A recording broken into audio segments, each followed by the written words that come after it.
Racers that win, pour it in, and we appreciate you.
I'm adjusting the camera. Yeah.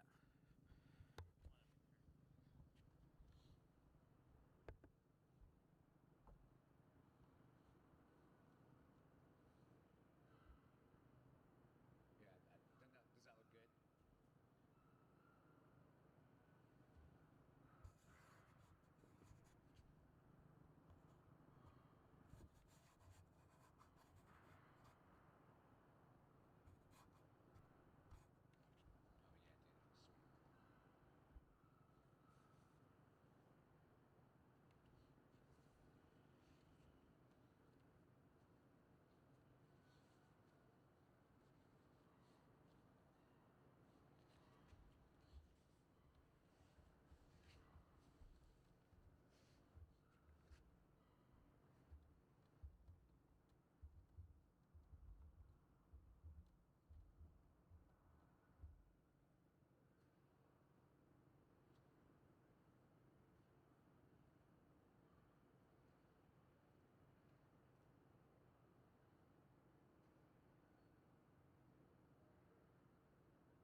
right, good morning, race fans. Got a good day of racing here, backing it up. Got a really good day of racing yesterday, too. That's right. Back here for day 2, round 5. This is the big bike, pit bike day. And right out of the rip here, we're getting ready to go to pit bike stock mod, no clutch. Getting the track crew all set up here and in position.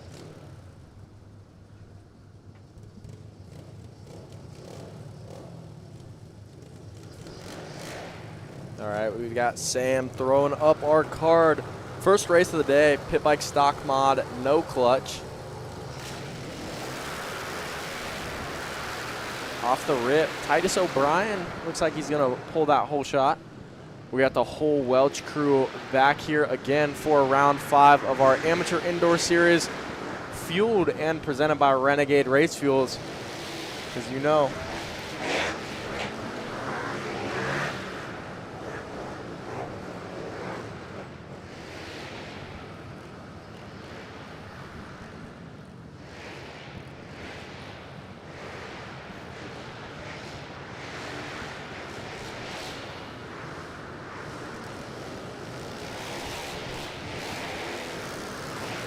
Still the number 11, Titus O'Brien out front. The 515, Abel Brower. Saw him yesterday in our pit bike youth open classes as well. I believe he took the main event win yesterday. So he just made the pass for the lead. Hoping to go 2 for 2 on the weekend. Yeah, good little move there. Hugged the inside and took the line away from O'Brien. Put himself in that number 1 spot here. And this is a qualifying race. There will be no conceys for this one, so everyone in this one will be basically just racing for gate pick in that main event. Yeah, and these heat races are 4 laps. If we have any conceys today, those will be 3 laps, and our main events will be 5 laps. So, got some good racing all day long. That is Stephen Welch in that 3rd spot, William Welch 4th, Mac Frazier 5th, and Bill Welch in 6th place right now. It's good to see these guys come out from PA every single round. It's like you got a guaranteed 3 or 4 piece when they show up. That's right. Got a great track today. It is super pit bike friendly, and also will allow some really cool lines for some of the big bikes here. So we're going to see a lot of combinations, a lot of different lines today out of our racers. Can't wait to see what they can pull out.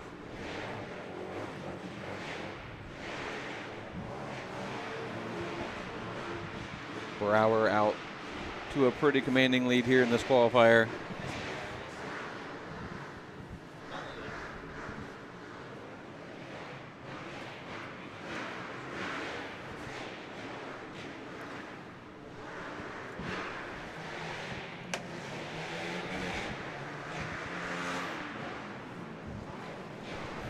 Abel Brower will take this race 1, heat race win, followed by the 11 of O'Brien, the 5-13 of Welch.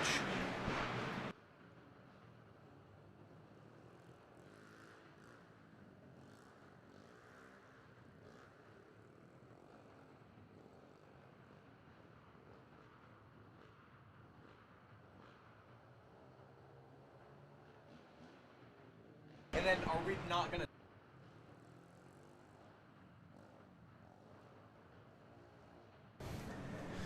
All right, yeah, we've got race number 2 here, our Division 1 of Open C. I got a chance to catch up with Braden Hughes down there on the line. So here is this race number 2.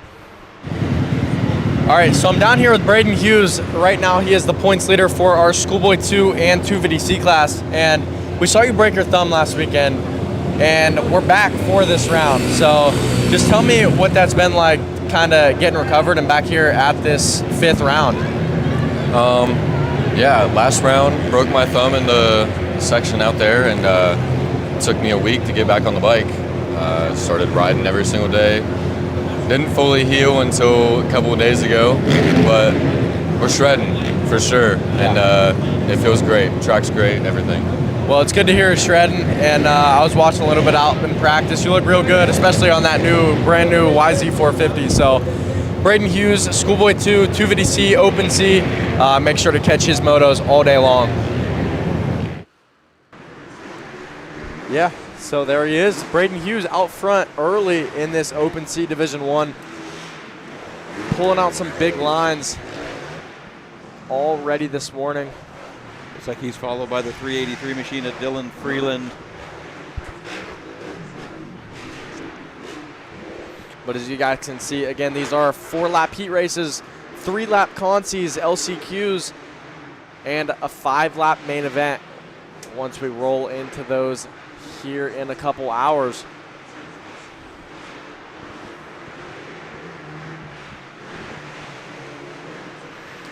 And Quick again, look on the screen here, you can see the full race order, 4-hour heat race, and then later on we will have a brief intermission, and then we will get that main event schedule posted up as well.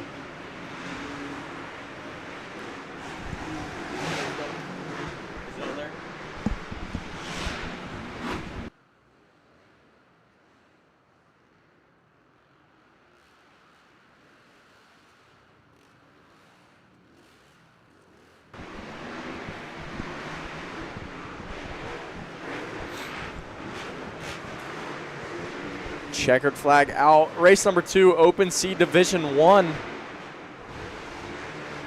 He's going to take that one, followed by Freeland, and then across the line in third will be Reagan Poth. We got a little battle just behind him. The 7.9 machine and the 740 machine going at it here. Looks like Davidson in the 79 will hold that position, followed by Gage Zimmer.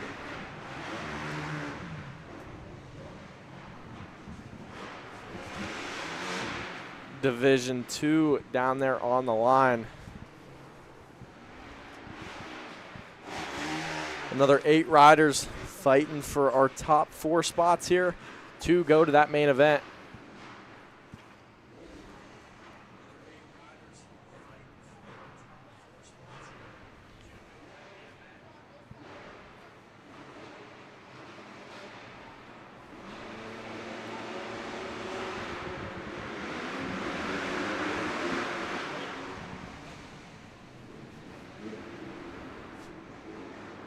Oh, we've got a rider off track there. It looks like the number 17.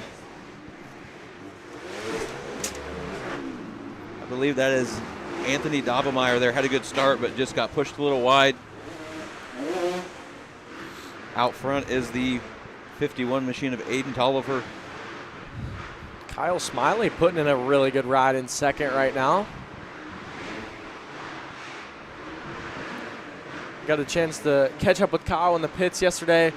Was down at East Fork getting his outdoor practice in. I know that everybody is getting eager. They saw that 65 degrees this weekend, and once you go outside, it's hard to come back in here. I tell you what, you get spoiled, and that's where Kyle was yesterday. So he's back indoors. He's got to salvage points, try to get up in there.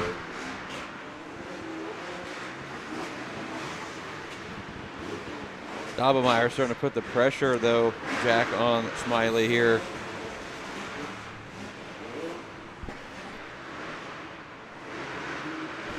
Dobblemeyer hitting that big triple in the middle, kind of shaving some time down. We've got 1 lap to go for your leader, Aiden Tolliver.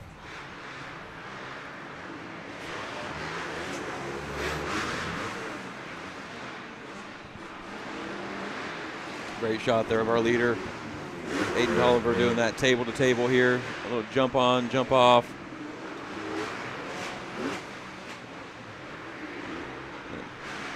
Great shot of the triple coming back at us.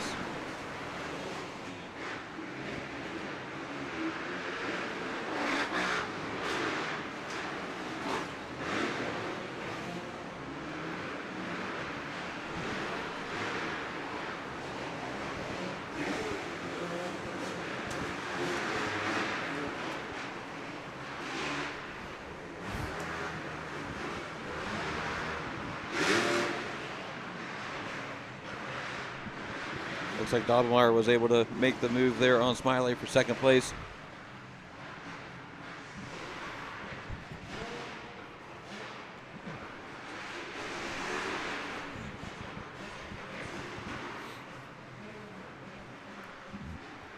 All right, we are wrapping up Division 2 of this Open C.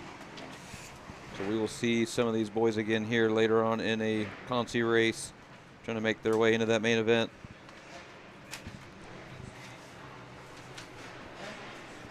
Race 4 on the line here. 125 BC and 30 plus.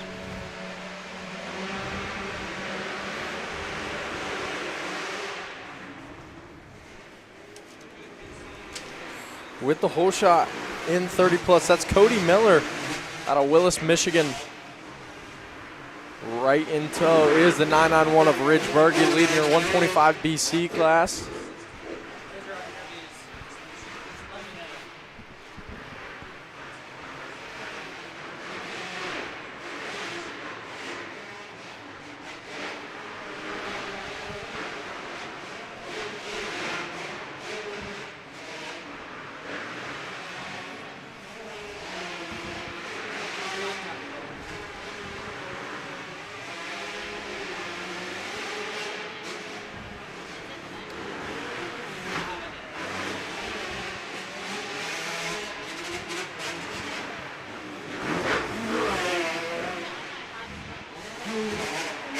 Cody Miller out front here, starting to get some pressure from our 125 BC leader, Ridge Berge. These two are in different classes, but nonetheless, when you're out on the track, you want to pass whoever is in front of you. So Berge is looking to make this move here.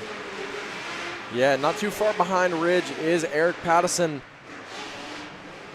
Just kind of cruising his way through, has a manageable gap over the 20 of Bentley Adkins. So we've got one lap to go here for our leaders. Cody Miller and Ridge Berge leading our two classes around here for race number 4.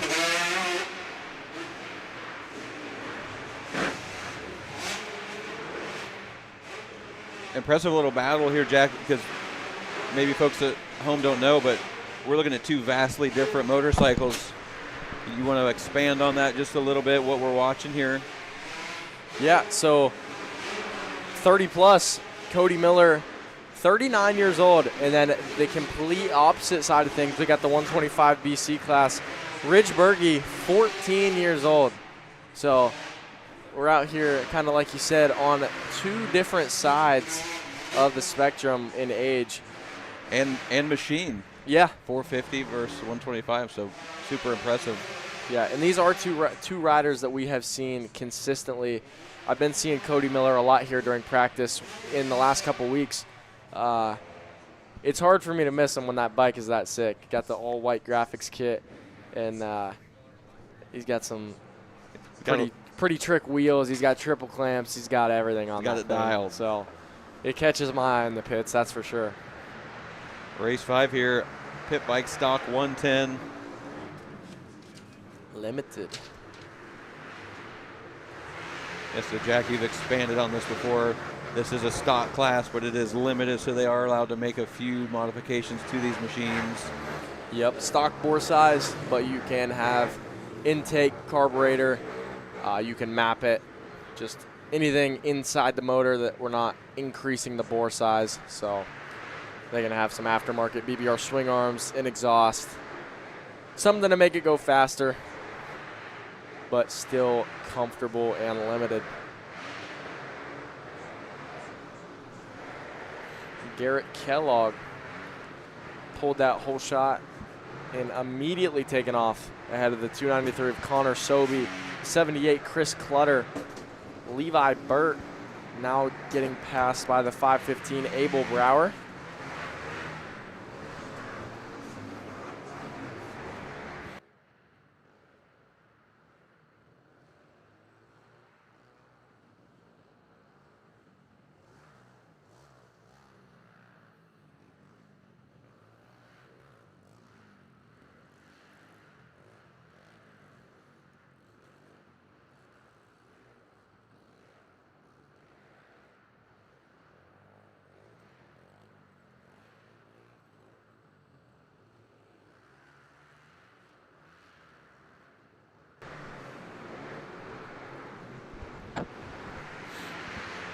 So we got the white flag in hand right now for the 48 of Garrett Kellogg.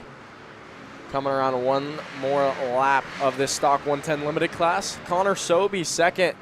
We got a good battle for third here between the 78 of Chris Clutter and the 515 Abel Brower. Probably one of our youngest riders alongside Mac Frazier, 12 years old.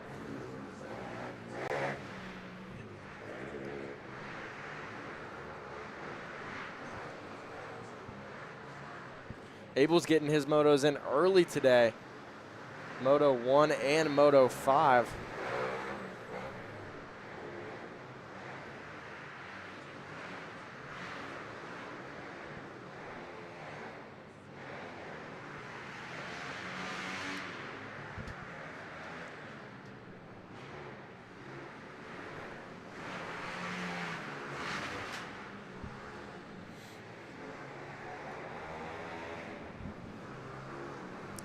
Race number 5 coming to a conclusion.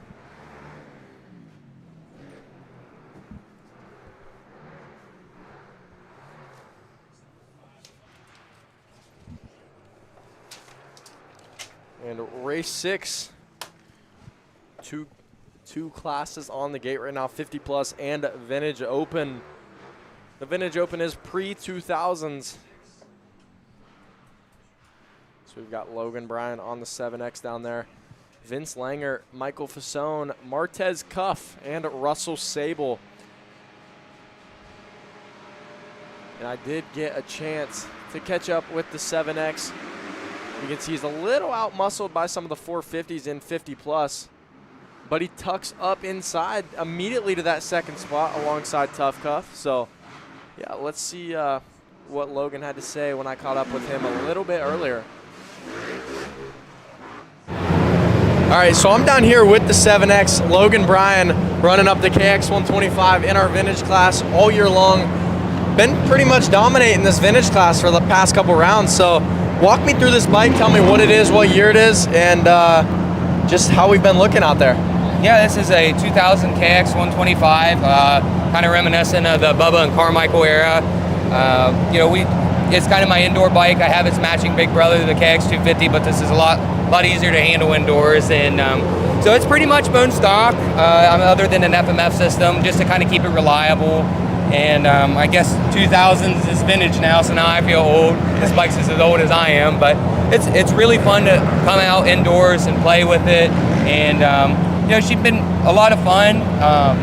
You know, you never know who's going to show up in the vintage class, so it's pretty cool that the guys have been able to come out, hang out, play around, and Jimmy and the crew have been putting us in with some cool classes, and it's good fun. It just, you know, I can't travel down south for the winter, so this is my go-to to come in and ride.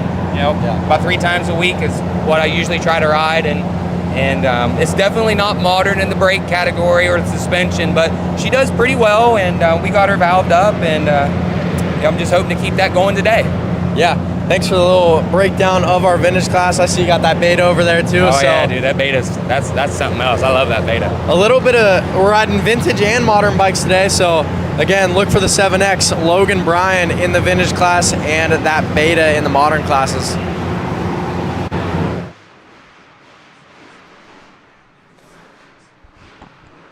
All right, cool little breakdown there on that 7X machine.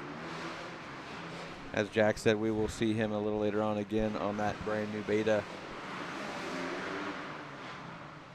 Not an easy thing to do, Jack, go from an older vintage bike to something new and fresh, and we'll see how it goes today. Yeah, a whole bike that's 30 years older or 30 Yeah. years apart from that KX 125 to a brand new beta 252 stroke. So we'll see him later in the 25 plus class, but yeah, we've got plenty of good action all day long.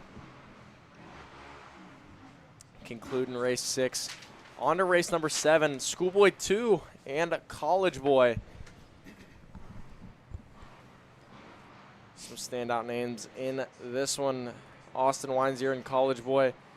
Hugh Lassiter in Schoolboy 2. Braden Hughes in Schoolboy 2. Oh, Braden Hughes in the gate. Looks like Austin Weinzier had a little bit of a jump there.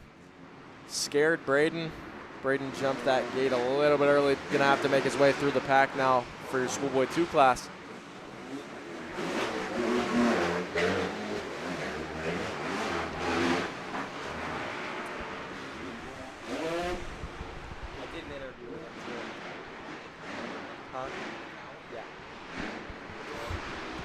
Yep.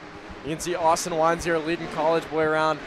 Got a chance to catch up with him a little bit earlier. He's on a brand new YZ 450. Picked that thing up, rode it for the first time today, actually.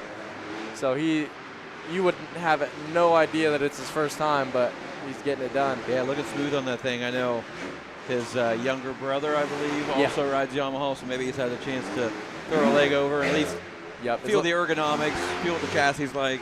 Yeah, little brother Caden Wineseer is down at racing Daytona this weekend. So trying to, race them spring nationals that are coming up. But leading your Schoolboy 2 class, the number 17, Hugh Lassiter. Braden Hughes making his way through the pack up into second now. Has about a lap and a turn left to go to make a move on Hugh.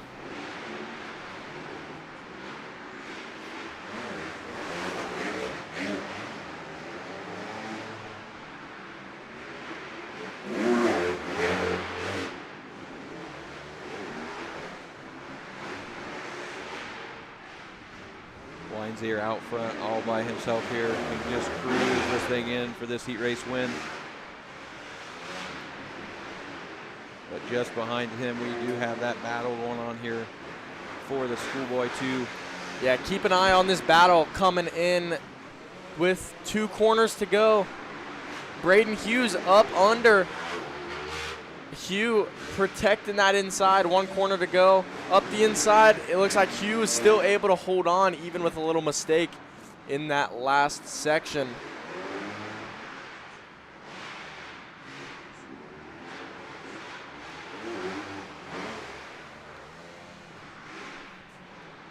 Race number 7 wrapped up. Our Schoolboy 2 and College Boy class. So we got race 8. Our Surons and Electrics beginner and advanced.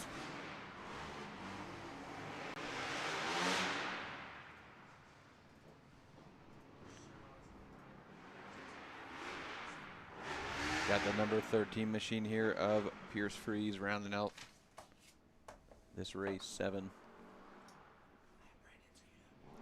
Do you want to do it? Okay. He's not in this one.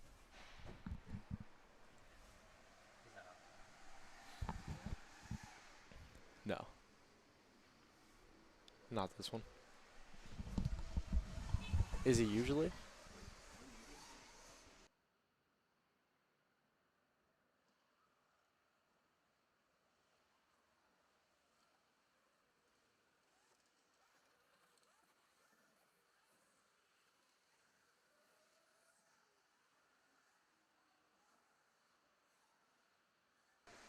All right. Out front here on the RTR, I believe, the slash machine of Trenton Heskett.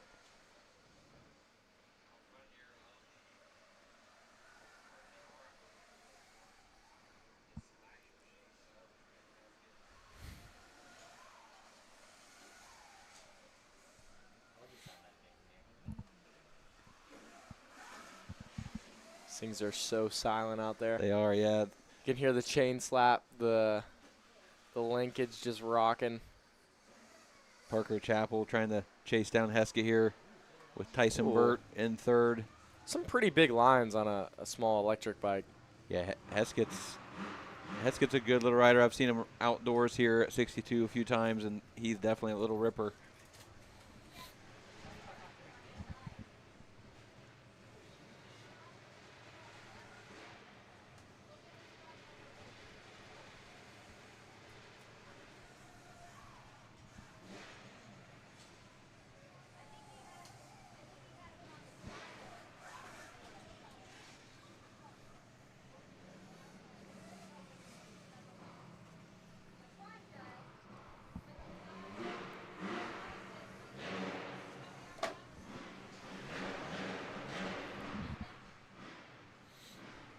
Trenton railing these berms on that little RTR.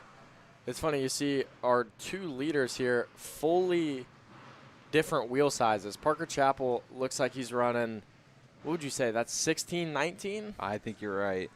And then Trenton Heskett on 12 and 14-inch wheels. So major difference, but I think those 2 bikes are still running about the same power. The RTRs are pretty fast, even though they're... Yeah, I believe they're a 72-volt machine, which Yeah. when you get into the electric side of things, it definitely gets a little tricky because you can do different motors, different batteries, all that stuff can affect the power output on those bikes. So very tunable.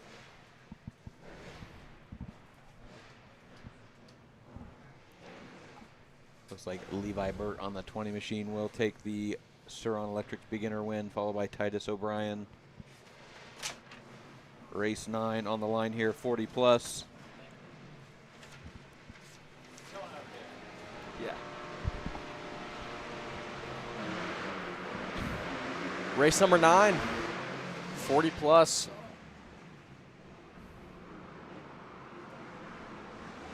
Got some slicing and dicing early here. Looks like Chris Thomas making moves there in that first turn.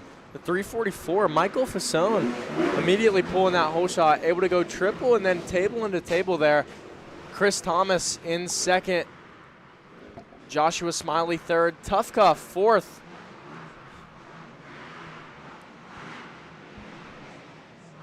Ryan Clifton, Chris Payne, and David Joe Dazier rounding out these 40-plus riders.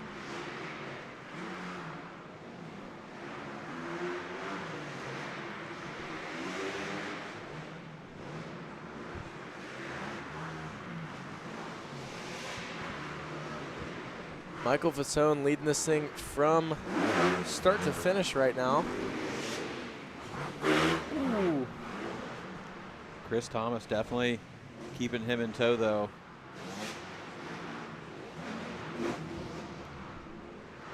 Seems like they're all hitting the same lines out there. The advantage is going to come from the corners down these straightaways and through their transitions.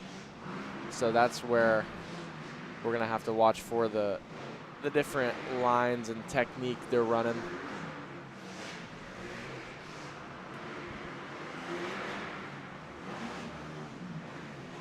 White flag is out for Fasone here in this 40-plus. Looks like Chris Thomas has kind of settled into that second place position, followed by the 156 of Joshua Smiley.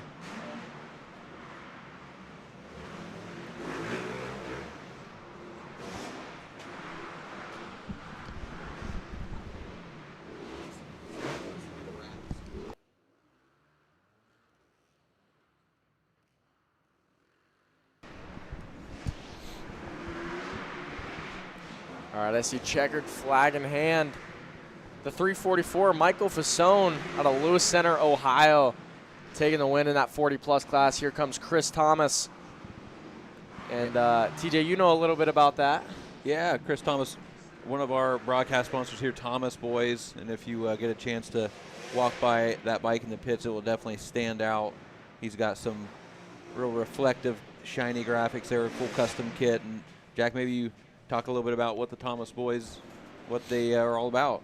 Yeah, so I think the biggest thing that most people will see when you come to the pits, you see our massive garage door, and you'll see a huge Route 62 logo. Well, Chris Thomas, Thomas Boys Customs, he's the one that got that printed up for us and installed that on the garage door. And then when we go outdoors, you'll see our water trucks, our dozers. Chris is always hooking us up with that too. All our big print-on stickers going on the water truck, wraps. He even does graphics as well, Awesome. as you kind of said he did his own. So definitely keeps it looking fresh around here. So hit up Thomas Boys if you have any of those kinds of needs. yeah. Garrett Kellogg, another whole shot. Race 10 here. Pit Oh. bike stock mod clutch and pit bike vet 35 Fakie. plus. We got Brian Drake doing a fakie. Getting his machine fired back up.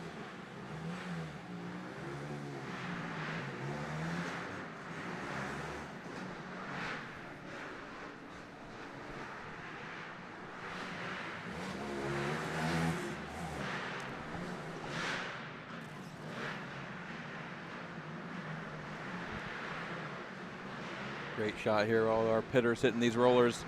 Kellogg out front, followed by the 293 Asobi, trying to run him down. Good little battle here for third place between the 302 of Jonathan Trunk and the 11 of Gabe O'Brien.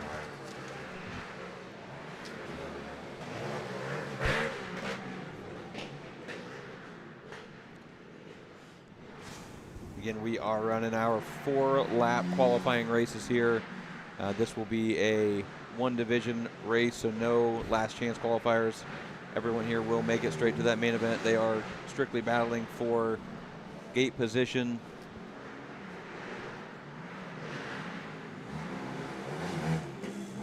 We will see all these racers again in the main event for a 5-lap race.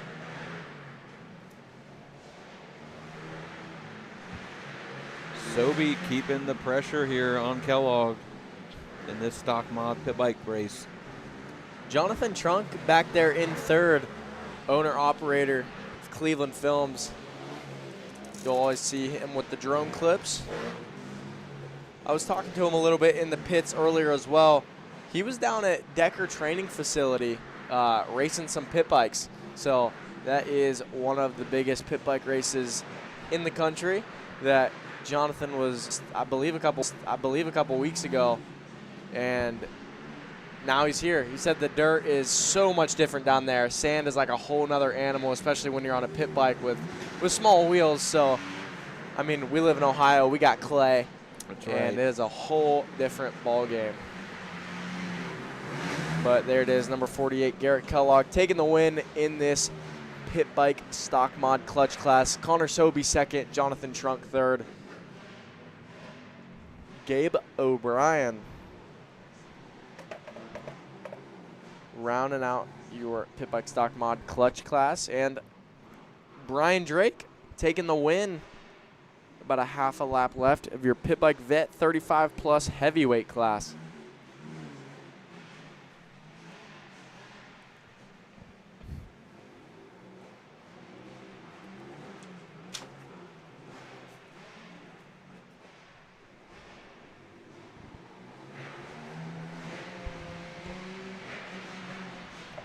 Race 11 on the line here as we round out race 10.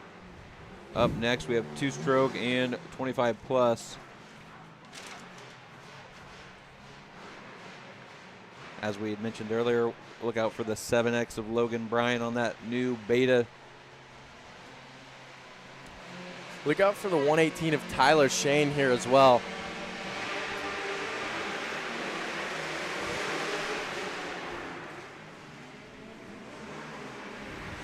There he is, Tyler Shane.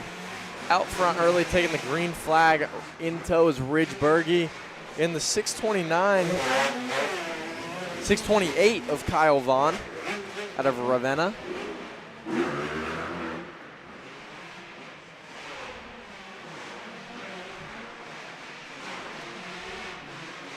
Ridge may be on a 125, but he's keeping Tyler honest. Tyler's on a 252 stroke.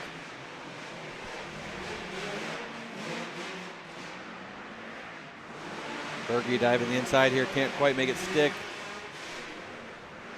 Side by side in the final turn before the finish line here. That good battle up in the lead right now.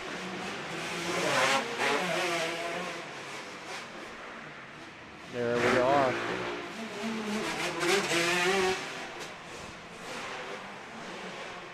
Ridge just trying to make this 125 scream.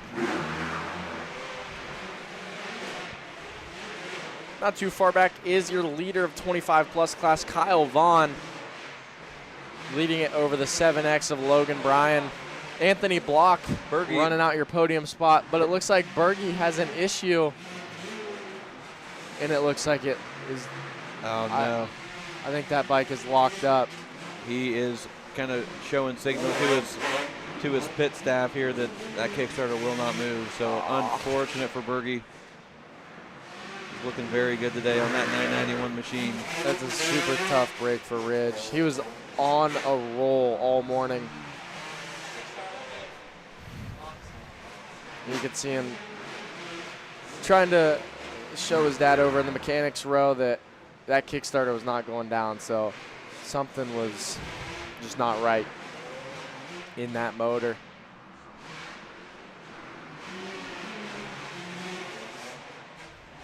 Tyler Shane going to take that win here, 2-stroke class. You can see Logan Bryan kind of had a little bit of a rough start there. Was able to catch up to the 628 of Kyle Vaughn, see if he's got anything for him in the main event.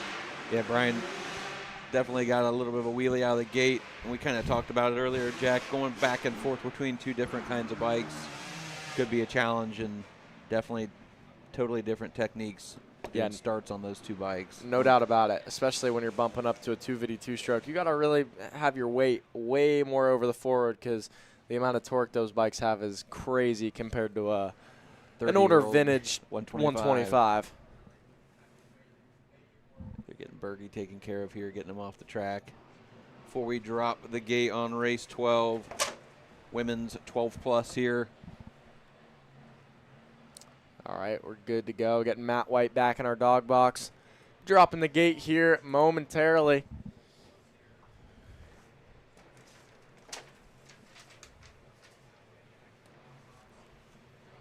Get a great view of what all the racers are seeing right now as the card drops.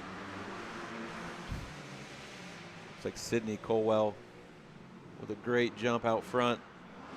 That 627 machine followed by the 527. Elizabeth Allen.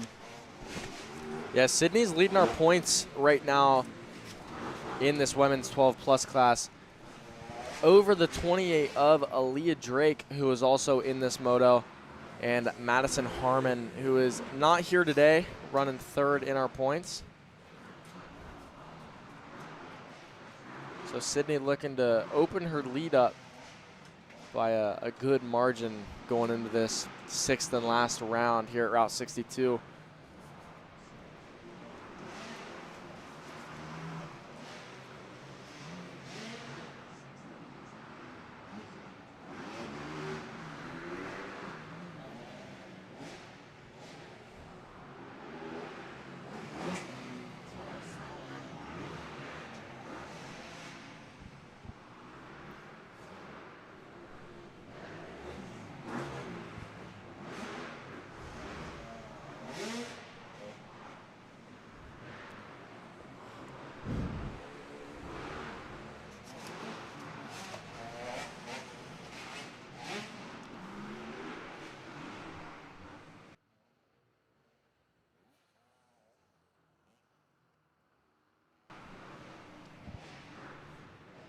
Colwell coming around here to take this white flag.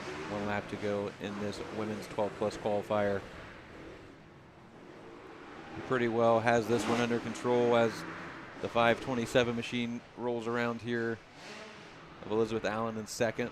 On screen here we've got the 599 machine of Kate Kellish and the 99 machine of Haley Carter battling it out.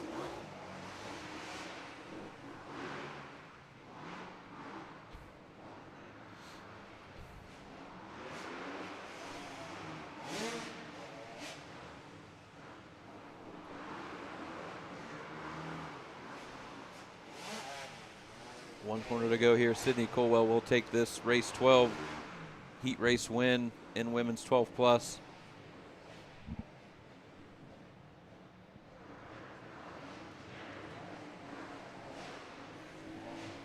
Coming around is also the number 127 of Aaliyah Drake, who has been a regular here at Route 62.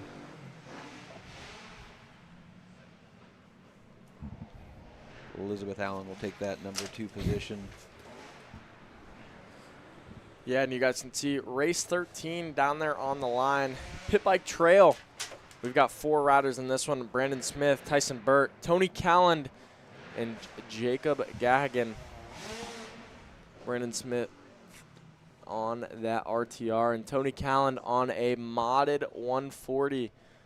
Probably the fastest KLX 140 I've ever seen, built by DH1 Mods. So he's going to have to fight it up there with Brandon Smith. I did get a chance to check up with him in the pits a little bit ago, so here we are. All right, I'm down here with another pit bike rider, Brandon Smith. We saw Brandon down at Decker Training Facility running some of the biggest pit bike races in the country. So just tell me a little bit about how that went for you. It was a pretty long drive, I'm not going to lie, but it was totally worth it. It was absolutely sick. The track was mint. There was a lot of people there too. It was really fun. Yeah, that's pretty cool. How's this series been going for you? You been on the podium, or what are we looking for today? Hit or miss. Yeah, I'm trying to get on the podium today. I got some points to make up. All right. Well, this is number 41, Brandon Smith, so make sure to check him out in our pit bike classes today. And there we go.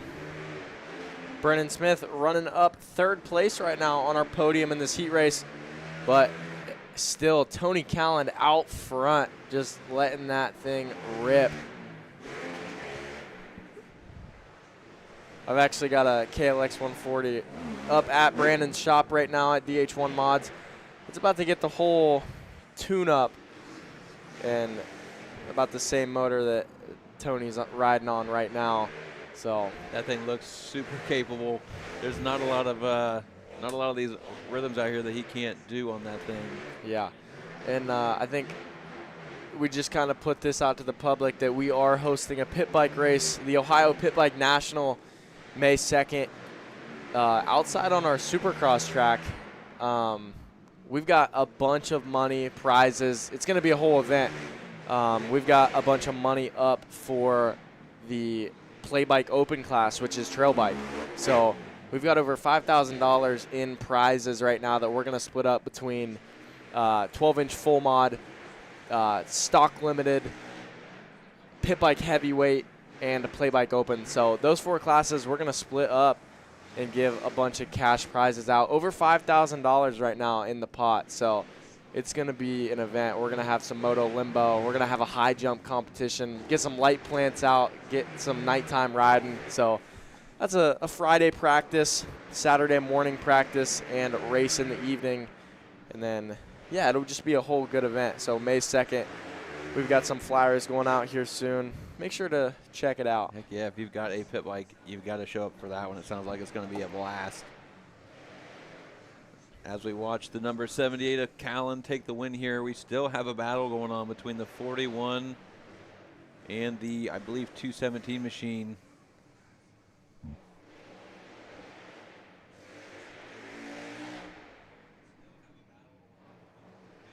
Brandon Smith on that full electric bike, battling it out with Jacob. Close finish. Yeah, on that KLX. I imagine we'll see those two find each other again later on in the main event. Race 14 on the line here, Pit Bike Youth Open. This is 11 to 15-year-olds. Out front, early as Mailing on the 36 machine. Followed by Parker Chappell getting loose there.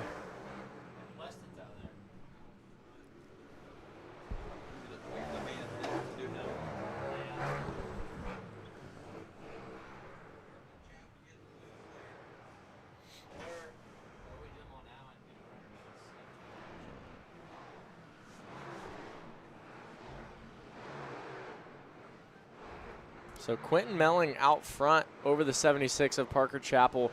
Mac Frazier third, and Weston White fourth. Weston had a pretty rough crash yesterday on his 85, so it's cool to see him out there right now. Yeah, I was able to catch up with him out in the pits earlier and just kind of catch up with him on how he was doing, and we'll go to that here right now, actually. All right, we're here with Weston White, and we got a little injury update yesterday. Can you tell us kind of what happened? I was riding in 85 senior, and this kid wrecked in front of me while I was doing the step on, step off. I hit his back tire, and I went over the bars. Oh, boy, and we can see your left arm here. It looks like you're wrapped up. So questionable broken arm. So everybody wants to know, what are you doing here today racing? I got it. I'm in it for the points. All right, you got to have 5 out of the 6 at least, right? Yeah. So What class are you racing today, or classes? Pit bike, youth open, and pit bike stock. All right, so there we have it, folks. Tough as nails, gonna grit it out. Maybe not broken arm, but let's see how it goes.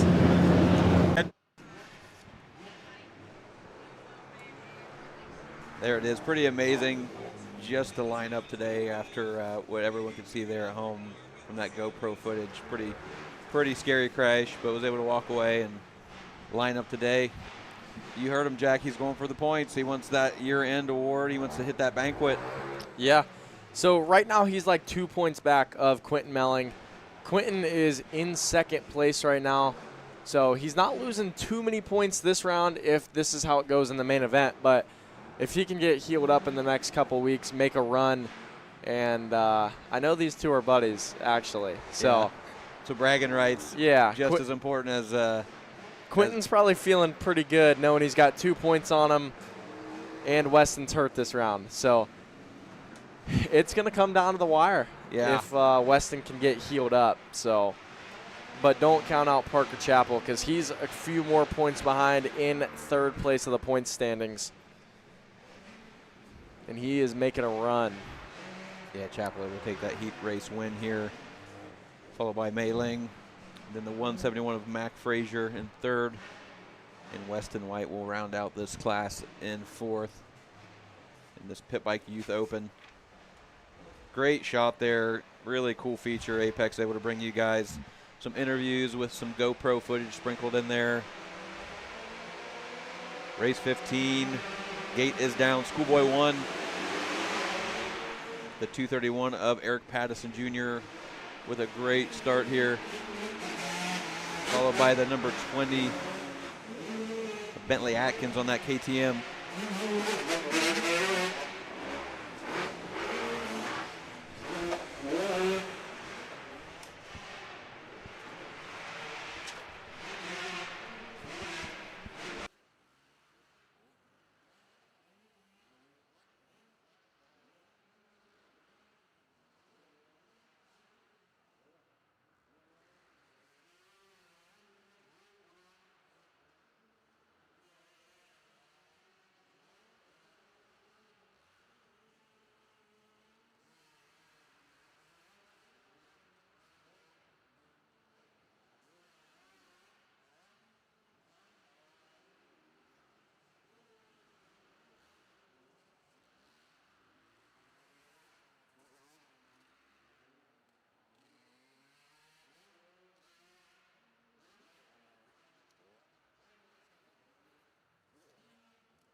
All right, white flag is out here for this Schoolboy class, Heat 15.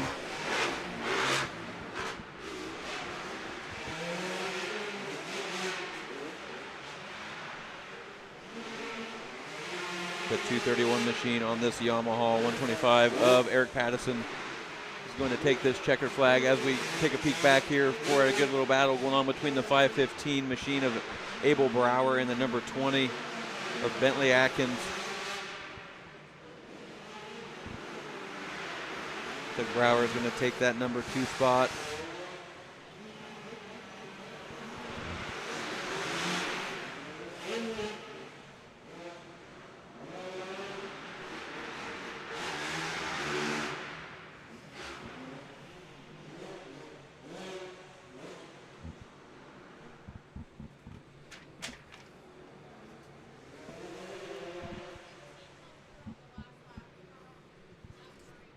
Rounding out this race 15 group will be the 16 machine of Bryson Sands.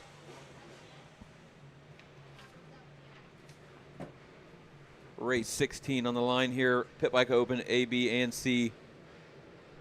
Looks like we've got about 6 riders in this one. Again, we will be doing a 4-race heat race. This is a single division race, so all these guys will be going on. And girls, we see Aaliyah Drake is in this one as well. They will be moving straight into that main event, just fighting for gate pick at this point.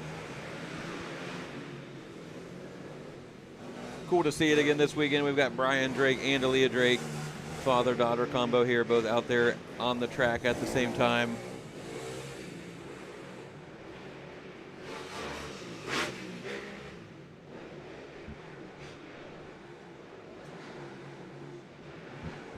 Looks like the number 13 machine out front of Zach Boardman. Super local rider Boardman, listed out of Bladensburg, Ohio, here just down the road. Brian Drake out of Cambridge on that 29 machine. Looks to be running second, followed by the 21, Gavin Folk.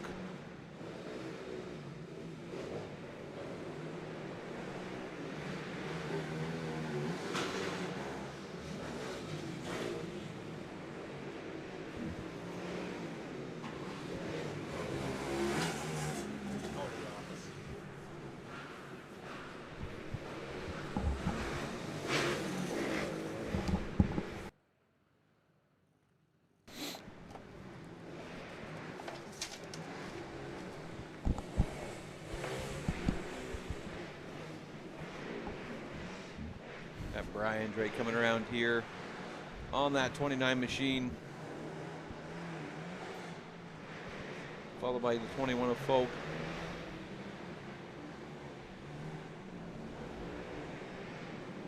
Looks like everyone in this one, Jack's pretty much settled into their position here. Gotcha. I see the white flag out right now for race number 16. Just as I say that, Casto is putting the pressure on Folk, I believe, here. Oh, man. Casto's making a run. He is. He's going for a 2-for-1 on the last lap. As you can see, trying to make a run on the 29 of Brian Drake. A Route 62 local. Again, running up the father-daughter combo. We see Aaliyah Drake out there as well, crossing the finish line.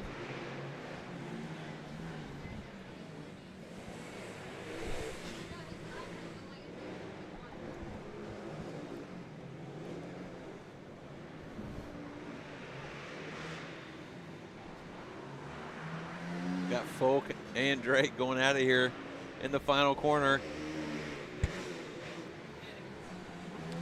Brian Drake going for it on that last corner into the tabletop. Couldn't get it done, but still pounding out a top 4 in this first heat race. Great little replay here. These two going at it. Slicing and dicing. Brian tucked up the inside, but goes outside in that last corner. Falk was able to cut up and make that pass for a podium spot in the heat race. Got Aaliyah Drake coming around here to round out race 16. Up next, race 17, we have the Warrior class, and this is military and first responders. We like to highlight this class every single round. And Jack, maybe you can tell us a little bit about what Jimmy at Route 62 is doing here for these racers.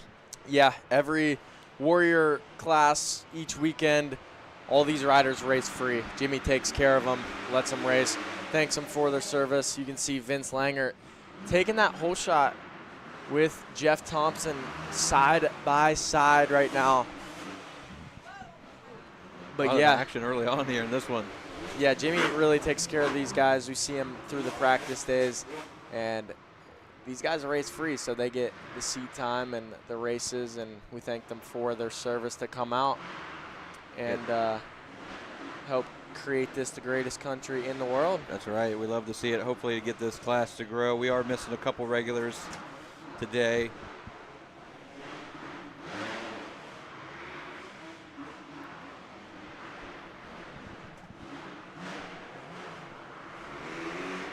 Langert out front, but we have a battle for second place here.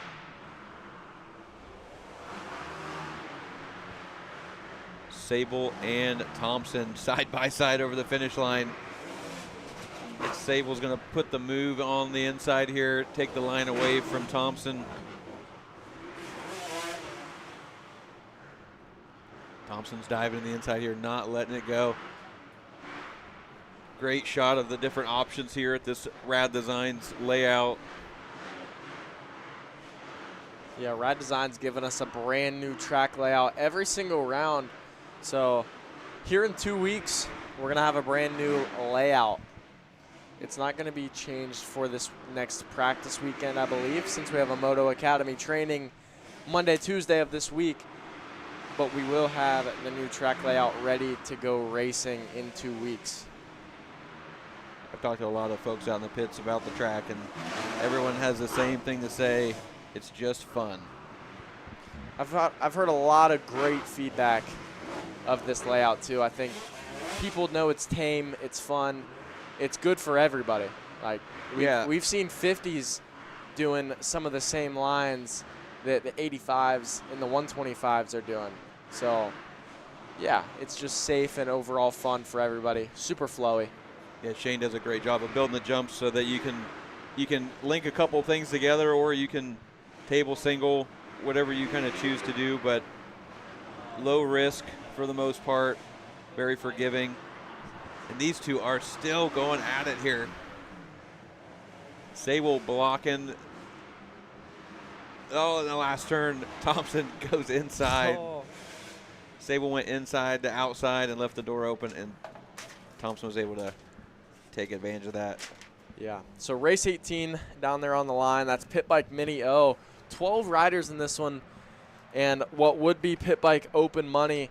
Bo Walton had a pretty tough crash in practice, so I don't think we're going to see him out there. I think that ankle is pretty beat up. So out front here early, speaking of electric pit bikes, Trenton Heskett rips the whole shot. Yeah, Brandon Smith in there as well on the RTR. Connor Sobey in second.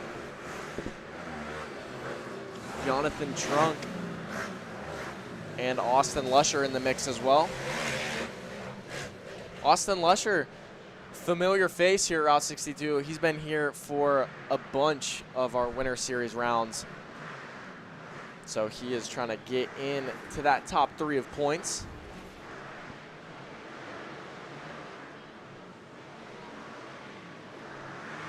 Jonathan Trunk actually leading the points in this one, in 4th place right now, having a good battle with Brandon Smith.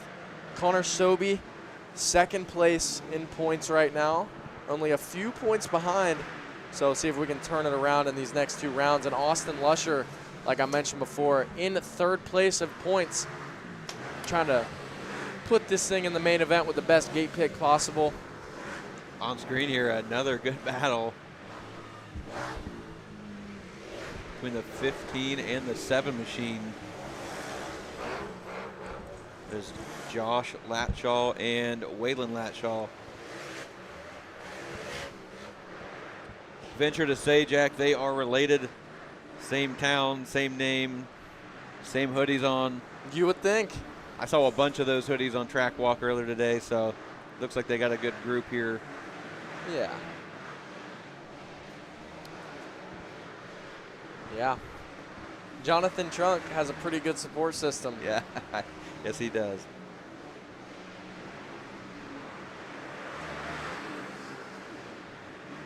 He's backed by Your Mom, is his sponsor list. Is that Coldwell Banker Realty, the Winland team? It might be. Okay. Might be. That makes sense. A little Realty drone work collab. Might have to get that in the works.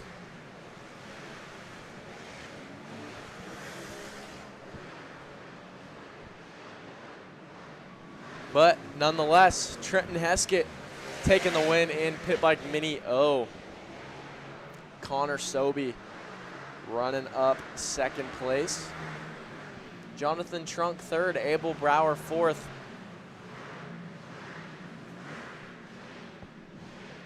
Brandon Smith rounding out your top 5 with Austin Lusher 6th.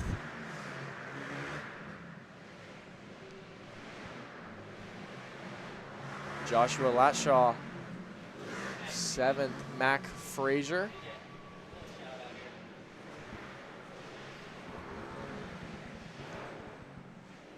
All right, we got some feedback on the Facebook page here. The Latshaws, Welch, and Atkins are all actually related, so showing up here representing that Route 62 this weekend. I wondered, because that looked like the same bike that one of the Welches was riding earlier in the day that Latshaw was on, actually. So I was Cool. thinking it, but I didn't want to say it. Yeah, like I said, there was a sea of those gray hooded sweatshirts out there during track walk, so I thought that's pretty cool. They got a big group here representing this weekend. Looks like the 829 machine here stalled out on the finish line. Nathan Bird. I think he was having some issues because I think he stalled that thing before our straightaway, and it seemed like that bike couldn't quite make it up the face.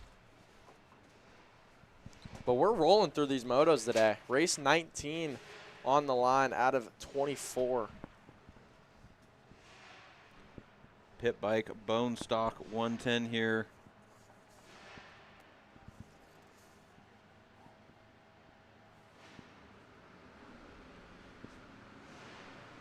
Notable mention here, Jordan Barnes, our series leader, not here today.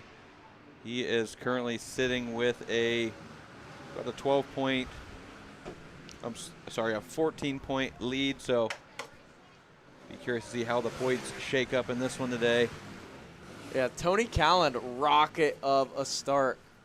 Again, on that DH1 mod, CRF 110.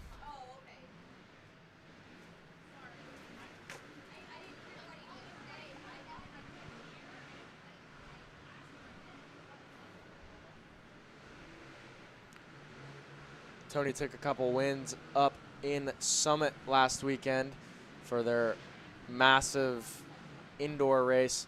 Pit bike extravaganza, you could call it. Yeah. It seems like there was about 500 pit bikes there. But now side by side with the 32 of Austin Constantine. Austin Weinzier running up that 3rd spot, trying to make his way through the pack after a bad start. Weinzier on that white number 7 bike here. Tony Callan doing some of the doubles. Our other riders aren't stretching his lead out.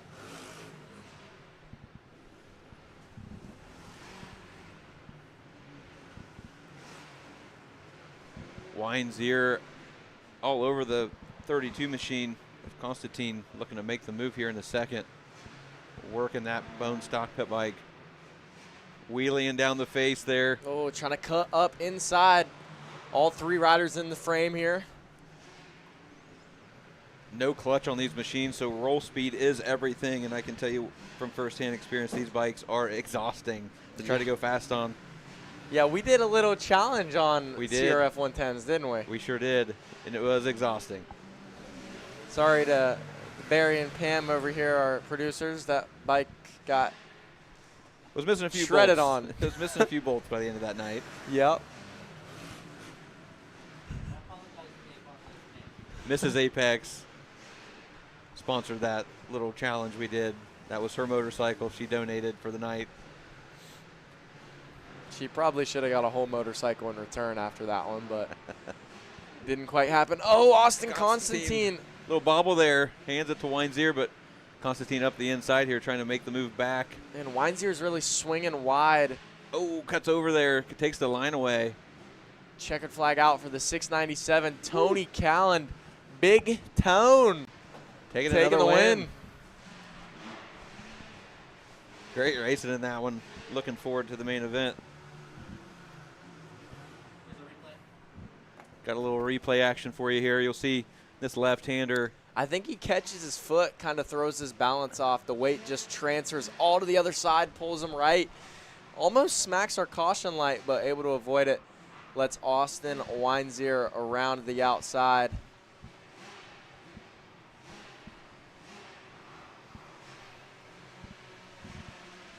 Heat 20 on the line here. This will be your Open D. Oh, one rider in the gate.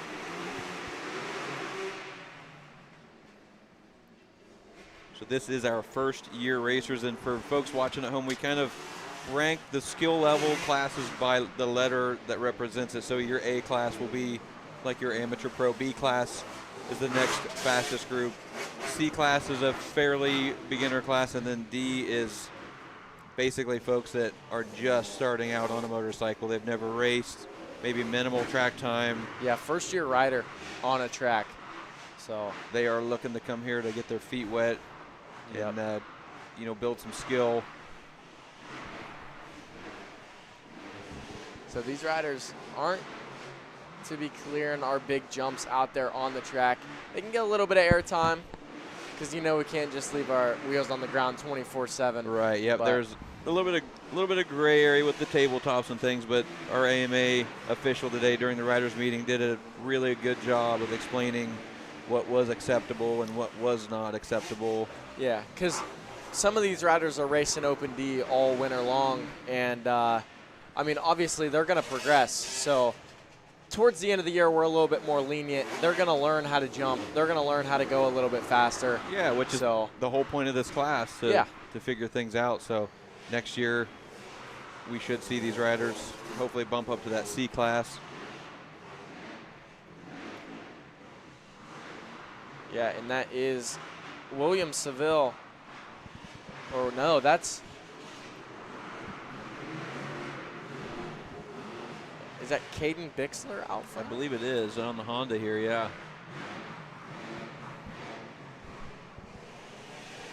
Yeah, Caden Bixler out front right now, leading our Open D class. And Josh Chestnut in second place, taking our white flag just ahead of the number 41 of Rylan Harrison out of Belair, Ohio. Justin Beatty and Pablo Borges alongside William Seville taking one more lap.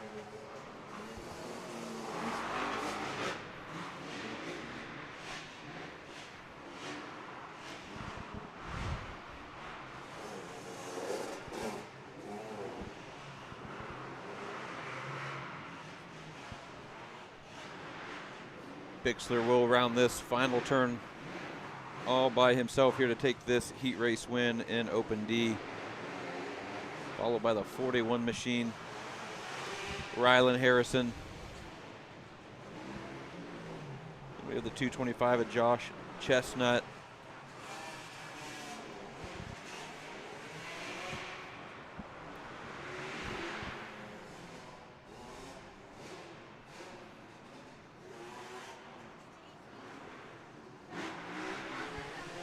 The 3 machine out there of Justin Beatty, followed by the 78 of Pablo Boris.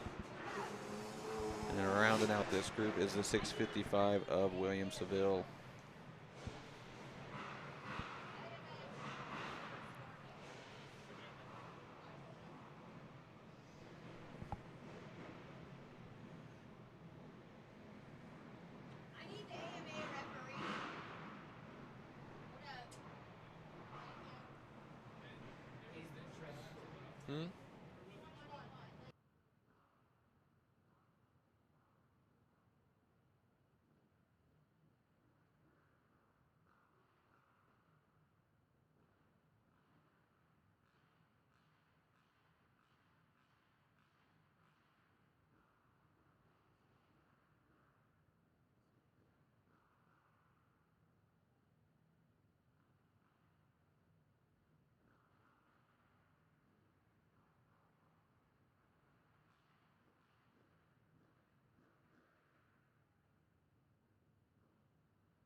All right, we can see race number 21 down there on the line, 250C. This is a full gate. And as you guys can see down there on the left side, Darian Congleton, one of our fellow racers. I grew up racing with Darian. Had a pretty bad accident about a year ago. Did end up getting paralyzed, but he's in great spirits. always playing MX bikes with me and Barry at Apex. So he's always trying to stay around the moto community as much as possible. And just here for another round of Route 62 Amateur Indoor Supercross. That's Dobbenmeyer pulling the whole shot and the early lead. A couple 17s here out front.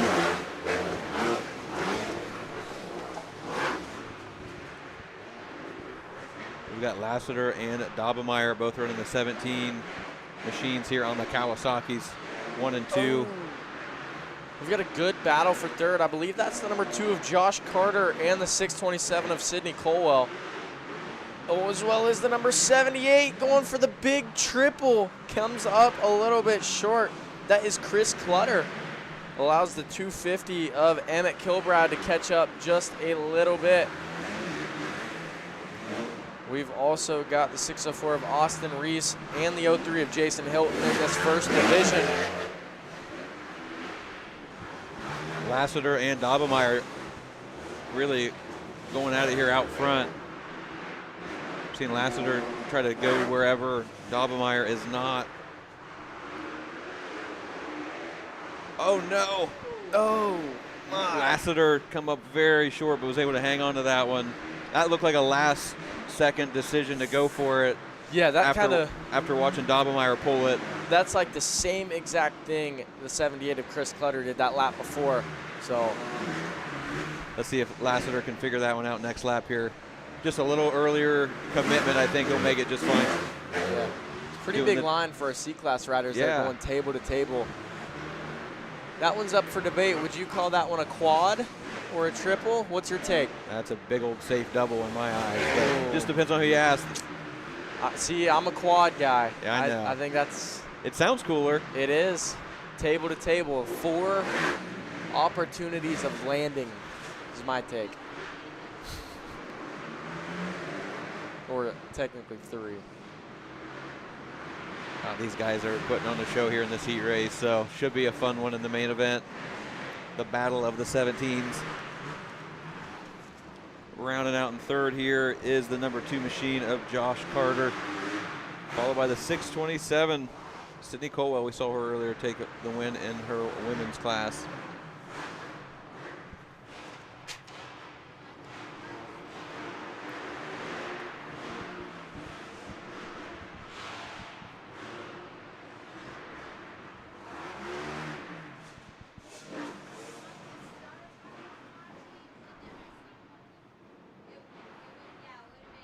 Great shot there, the starting line. For folks wondering at home what that shiny metal object is under number 17's feet, those are starting blocks that sometimes you're maybe a little shorter riders or just riders that want less distance between the ground and the pegs will utilize there during a start. Yeah, this is Division 2 of 250C. Braden Lonergan taking that whole shot in this 250C Division 2. Ahead of some heavy hitters here.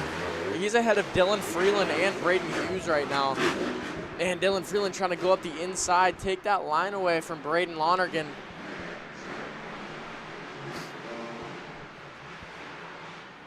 So, see if he can kind of hold these boys off. Oh, man, we've been seeing a bunch of C riders kind of last second committing towards that big triple, coming up short. Braden Hughes in third, trying to make a move around into second. Dylan Freeland protecting that inside, see if he can block off the 6 of Braden Hughes. He cannot. So Braden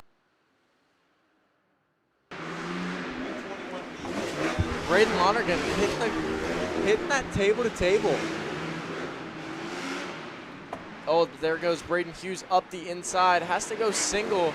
Braden Lonergan outside, double onto the table. Pulls up side by side of Braden Hughes. I think they touched there, Jack. Yeah, don't count out the 383 of Dylan Freeland. He's making his way up through the pack as well. Trying to get by the 497 of Lonergan. All right, a little update on screen here. Where this is, we're going to call this Heat 21B. This is that second division of C-Class, so we are technically on this 22nd race, but side by side, we can see some lookovers and cutting down. Oh, Braden couldn't commit. but Freeland. Great battle here. You can see these two battling out right here.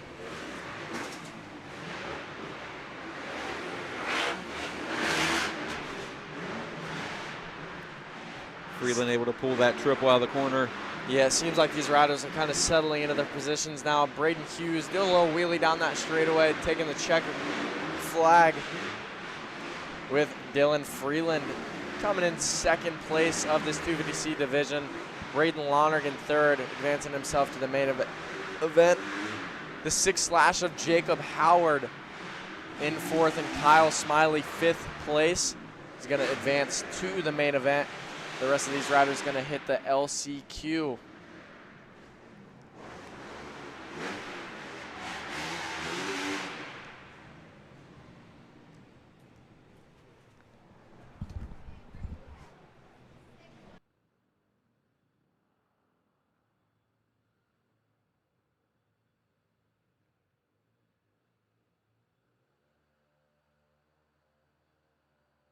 All right, race 22, Pit Bike Women's Open.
All right, TJ.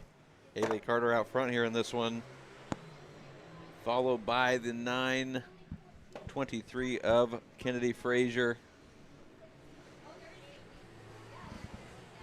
We have the 127 of Aaliyah Drake out there. Everyone's pretty much settled into their positions here.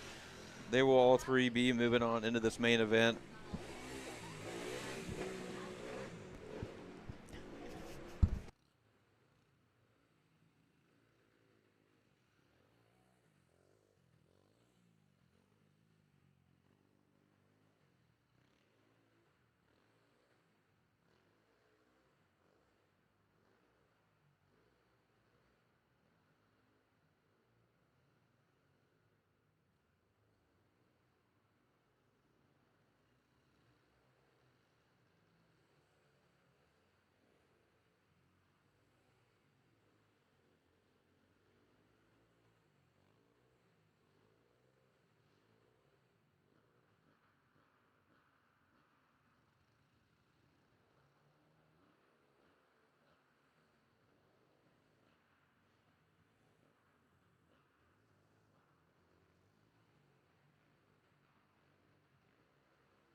All yeah, right. in his TJ, as we get close to intermission, we got about 3 races left.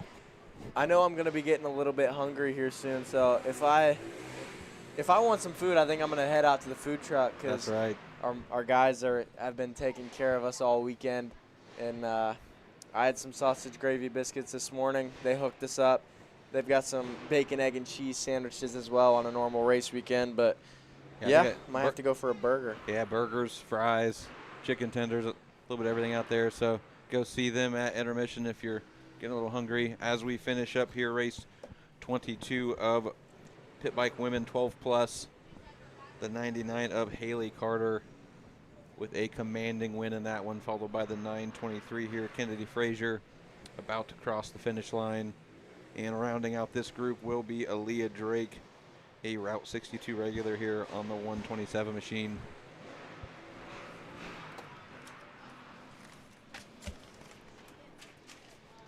Yep, and as we conclude race number 22, we've got race 23 down there on the line. That's 250B, Open B, and 35 plus. So cramming these 3 motos into one for almost a full gate. Some standouts, Austin Weinzier, Chris Thomas, Corey Schaefernacher. Corey is the owner of Smooth Speed MX, doing all the wheels for our riders. I believe he changed the tire for Kevin Ott last night. Chris Thomas, a little issue there off the start. Oh man, Corey going deep into that berm. Cody Miller taking our whole shot though. Schaefernacher going to dive to the inside here, take the line away. Schaefernacher taking the lead early. We've got 3 wide over our step-on, step-off between Austin Weinzier, Corey Schaefernacher, and Cody Miller. Not too far behind. He's the 118 of Tyler Shane in your open B class. But the battle I'm looking forward to right now, heading down that start straight, Cody Miller on the 374 and the 604 of Cody Schaefernacher. Yeah, Schaefernacher made a little mistake there and allowed a little look back by Cody Miller. Yeah, Miller. He knows Corey's going to come up that inside, so he's going to guard a little bit extra. Goes outside to go step on, step off, gains some time.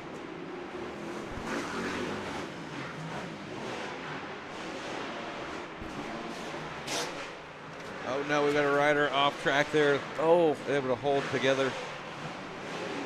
Schaefernacher now getting some pressure from, I believe that's the 118 machine, Tyler Shane. Oh, Schaefernacher with a little mistake. Oh, down on that inside just there. a tip over there.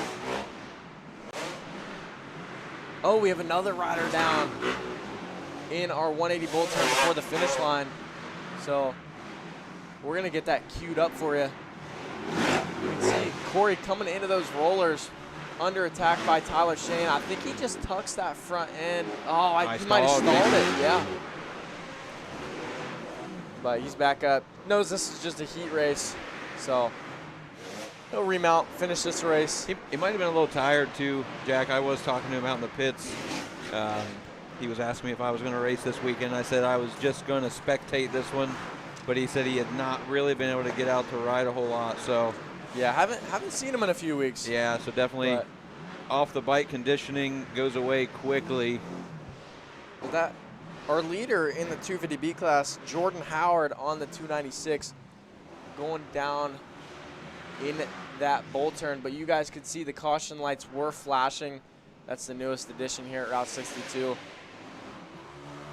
Those caution lights jumping out at you. We don't have any issues with lead-in lights or anything. It's plain and simple. That was Cody Miller taking the win in 35 plus. Austin Weinzier taking the win in Open B, and Jordan Howard taking the win in 250B. So we've got our last race of our heats. This is the Open C conciy. 7 riders in this one fighting for our top 4. Narrowing it down to 14 riders in our main event.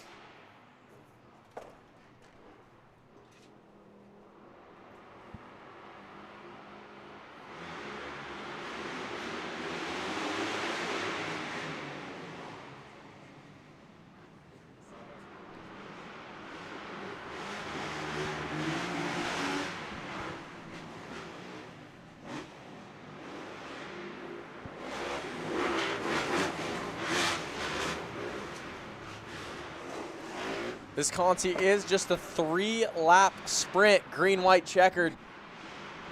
But for now, that's the number 13, Pierce Freeze, in the lead over the 604 of Austin Reese.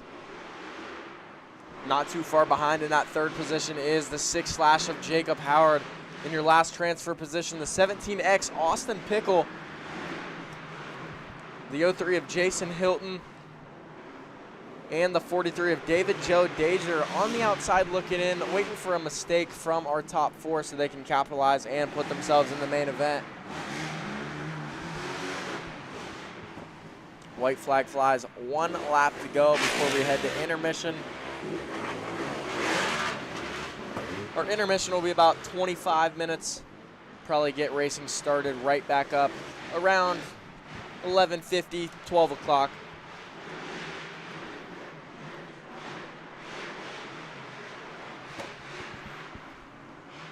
Gonna have to stretch our legs and get some food out at the food truck. That's what I'm looking forward to. That's right. But as you can see, one more turn for our leader. That's the 6th Jacob Howard out of Dearborn Heights, Michigan. 20 years old on the Yamaha. The 604 Austin Reese 2nd. Pierce Freeze 3rd. And rounding out your last transfer position is the 17X of Austin Pickle. Jason Hilton, Dova Joe Dazer, 5th and 6th place out there. Okay. So again, we will be back here in about 30 minutes, right at about 12 o'clock. Yep, We're going to get rolling. Take a quick break here and be back for some main event action on the day here, round 5. That's right. See you guys in a little bit.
When I need a vehicle I can rely on, I go to Valley. Make my team your team with Valley.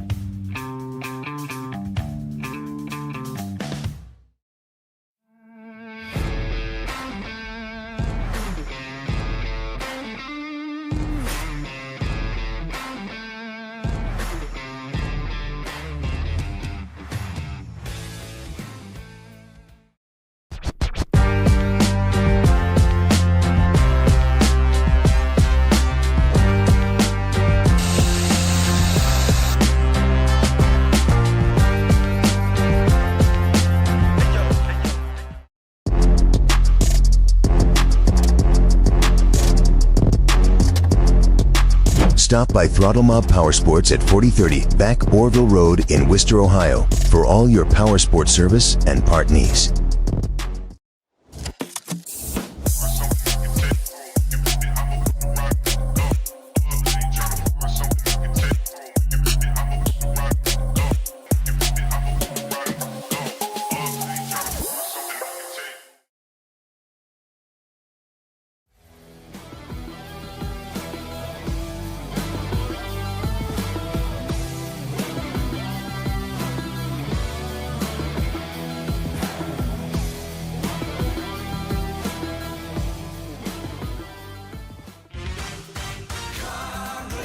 No matter where you are, Coughlin is there, in store or online. CoughlinCars.com. 13 new car brands, over 1,000 pre-owned vehicles, 17 convenient locations for sales, service, and parts, plus 4 state-of-the-art collision centers. CoughlinCars.com. Shop locally owned, CoughlinCars.com. Coughlin has the car for you.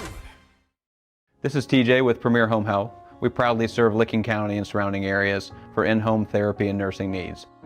If someone you love needs in-home care, choose Premier Home Health.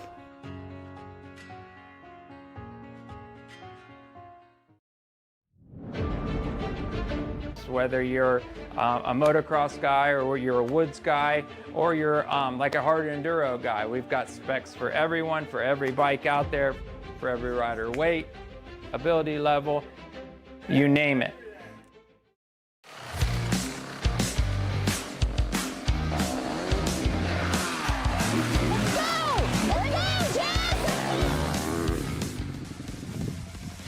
Motocross is intense, but buying or selling real estate doesn't have to be. At the Winland team, your journey matters. In real estate, we take the bumps out of the ride. I'm Jess Winland. And I'm Katie Emily. Let's ride this journey together.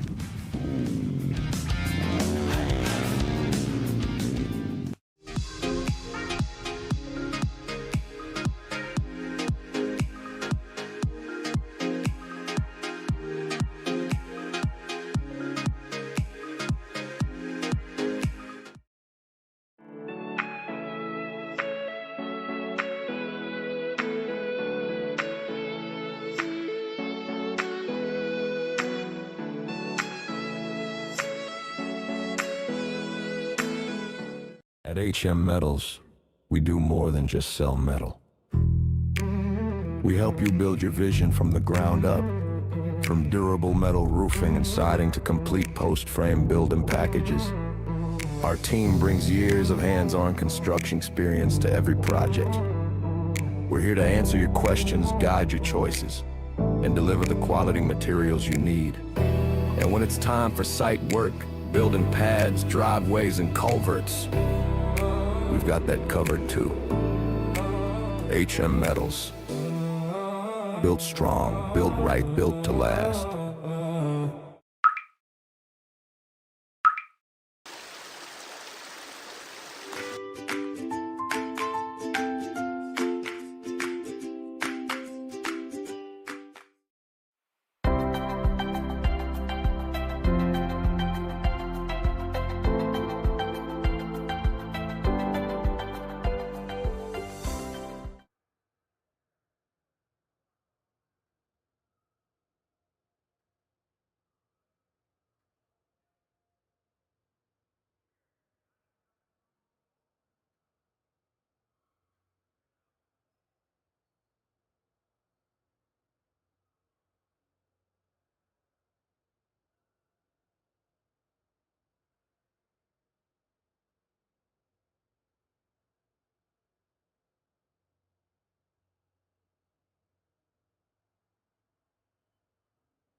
All right, folks, we are back here. Brief intermission there, ready to go racing. Now we do have the 250 C LCQ, I believe, here on the line here. So we're going to start out the mains with this conciy. And we'll see a few of these riders again later on for the main events.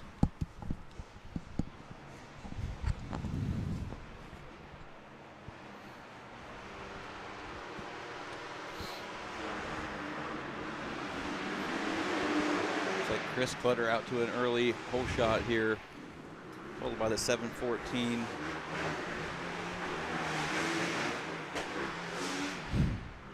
Of Costas Konstantakis. Chris Clutter sending that table to table here to make a little bit more of a gap for himself over that number 2 rider.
LCQ here for 250C going strong. Our leader, Chris Clutter, out front here, will take that LCQ win, followed by the 714 machine of Konstantakis and the 604 of Reese.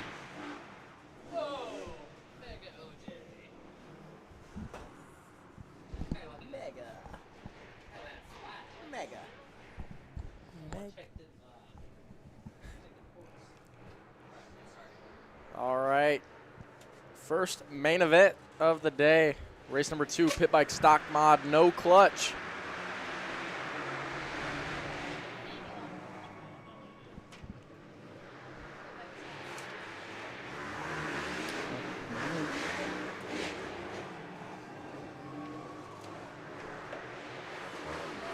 Oh no, our leader, 513 of Stephen Welch, goes down hard there.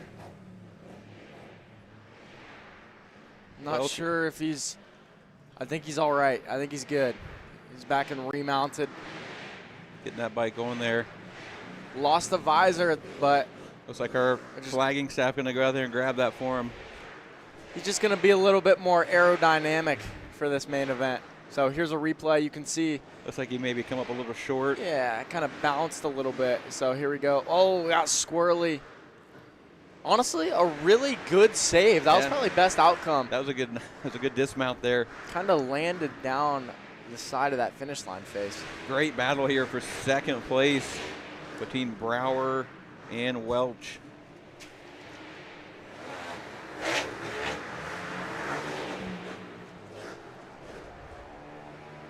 O'Brien out front on this one.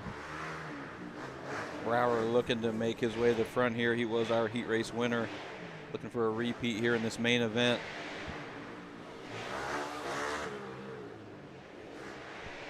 Brower right up to the back wheel here of O'Brien. O'Brien with a quick look back. See where he's at. Brower's charging through the rollers here. Kind of cut down a little early. See if Brower goes to the inside. Makes the move. Welch back by here. Excuse me, O'Brien. Jack, we've got 3 Welches in this group. We do. I believe that was Bill Welch that was checking on Steven after he went down right after that first corner. Here we go, quick little look at our race order for the day. This is our main events.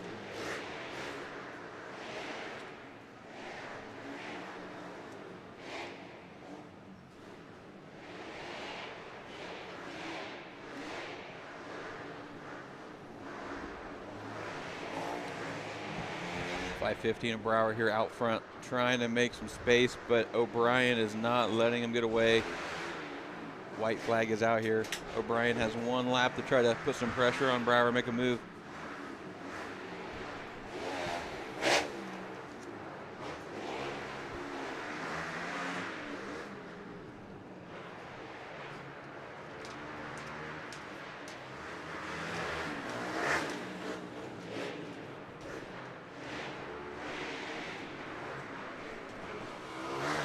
For everybody watching at home as well, if you go on over to the Route 62 Facebook page, we do have this main event race order listed. You can reference where we're at on the day to the race that you may be waiting to see a little later on. Make sure you do not miss your favorite riders' moto here. And when you're done there, head on over to the Apex Moto Works YouTube channel. Give us a like and subscribe. That helps us keep this thing coming to you all season long. Keep it free, keep it live. Oh yeah, and once you guys check out that race order that we've posted on the Facebook page, just drop a comment down in the chat. Say who you're waiting for or what race moto you're waiting on. So you can see down there on the line, Justin giving Sydney a good old pep talk before this Open C moto. Got Dobbenmeyer, Sydney Colwell, Kyle Smiley.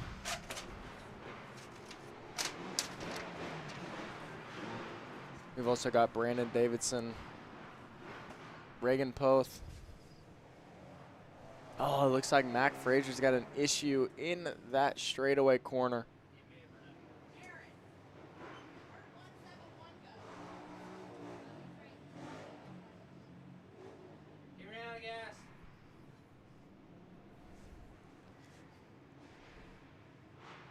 Got some sort of bike issue here. Barry says he ain't got no gas in it. It looks like it's going now, but see the problem? Walking that thing off.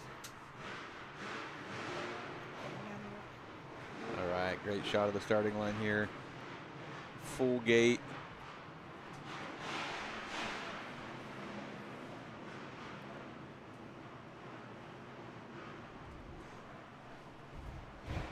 Good shot here on the gate. This gate's going to drop in about 2 to 5 seconds after that card goes sideways. So right now, here we go. Oh, Braden Hughes with a poor start here. That was our heat race winner. Oh, rider's down. Oh, no. On the start straight right now. I'm going to say we're going to have a red flag here. These riders are trying to get up right now. Oh, looks like Colwell. Yeah, the red flag is out. We're going to get this thing restarted up for race number 3, our Open C class. Tough break for the number 627, Sydney Colwell. I think that might be the 13 of Pierce Freeze as well. Got collected up in that. Freeze is up. Looks like he's assessing the damage here while our staff attend to Sydney. Tough break. That was a tough crash. Super high speed in that one.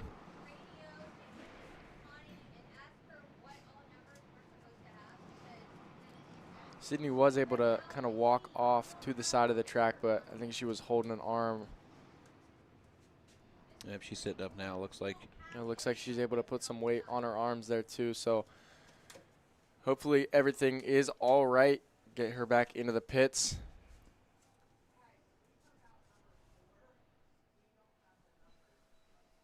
When I need a vehicle I can rely on, I go to Valley. Make my team your team with Valley.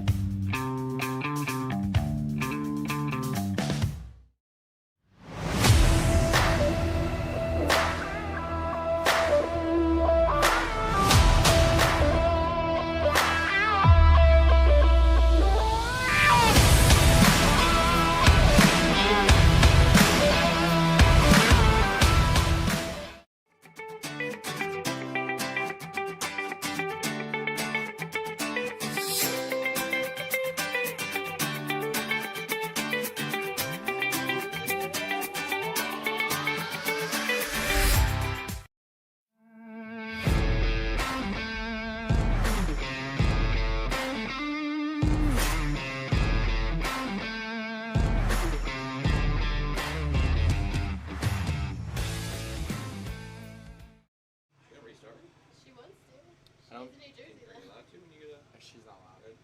When you cause the red flag, you can't ride.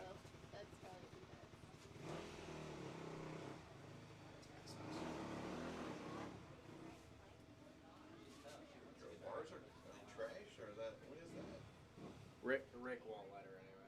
Yeah, let her dad. No, the referee. Oh. Your bestie.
All right, folks, we are back and just waiting here on some clarification.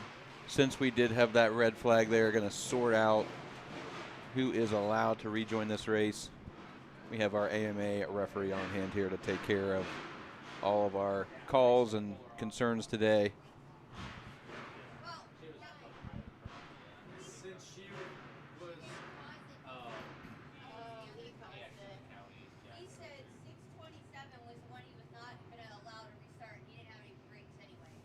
well, she's on the start, my point. I mean, She's 13, right? which that's what I don't know why he's saying she was on. Yeah, I just asked him who was allowed. Not that I care. I'm just saying. All right, we are about to drop the gate here.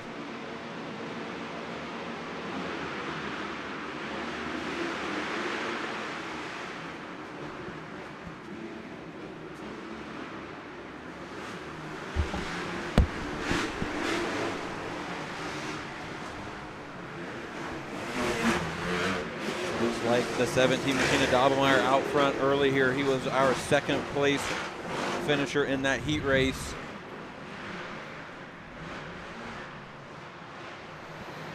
I believe Reagan Poff on the 777 machine is in second place right now.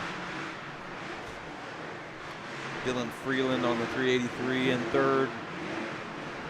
Hughes got a better start that time. He was our heat race winner on the number 6 machine.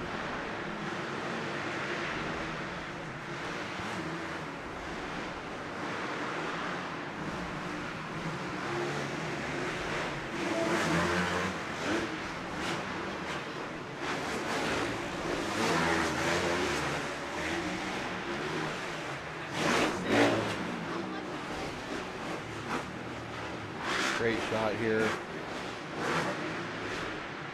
Top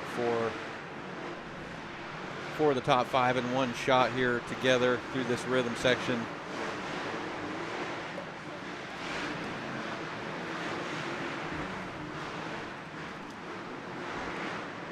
Got the 51 machine making moves here. Aiden Tolliver, excuse me.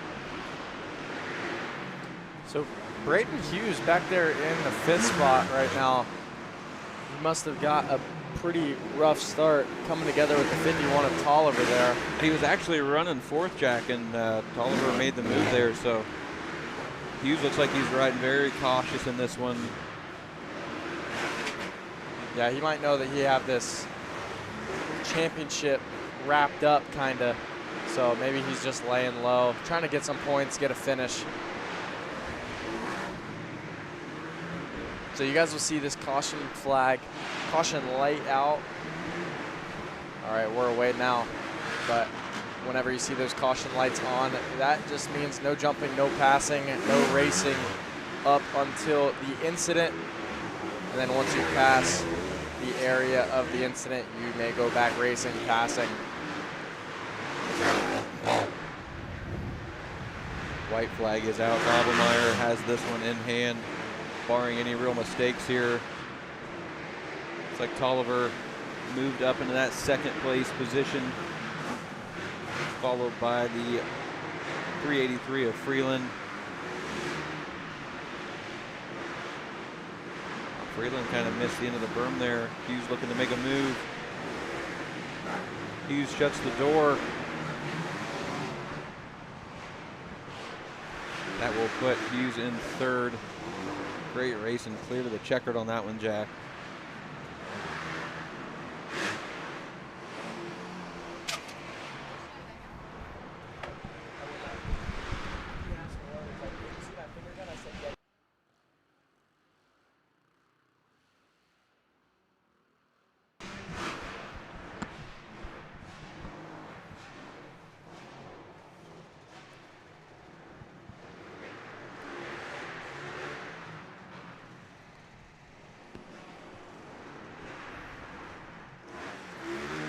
Up close view here for race number 4. That's 30 plus and 125 BC.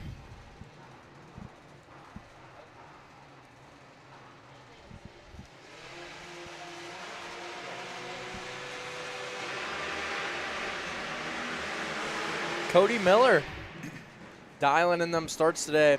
He's pulling a bunch of hole shots, always going up that inside.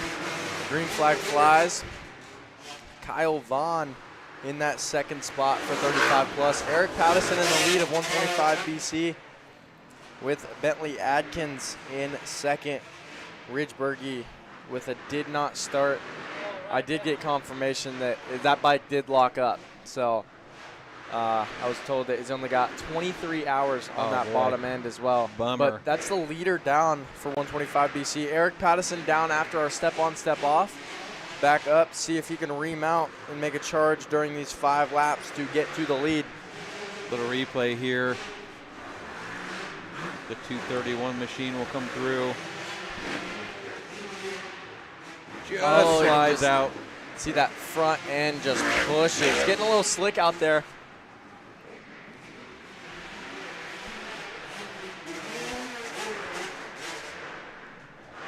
This is a 5-lap main event here, so that might bode well for our early leader there, Pattinson, trying to make up some time on Atkins.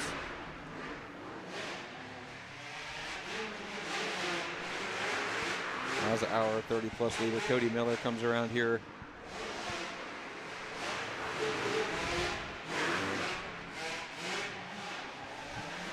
Kyle Vaughn on the 628. Running second in that 30-plus class on his Suzuki here.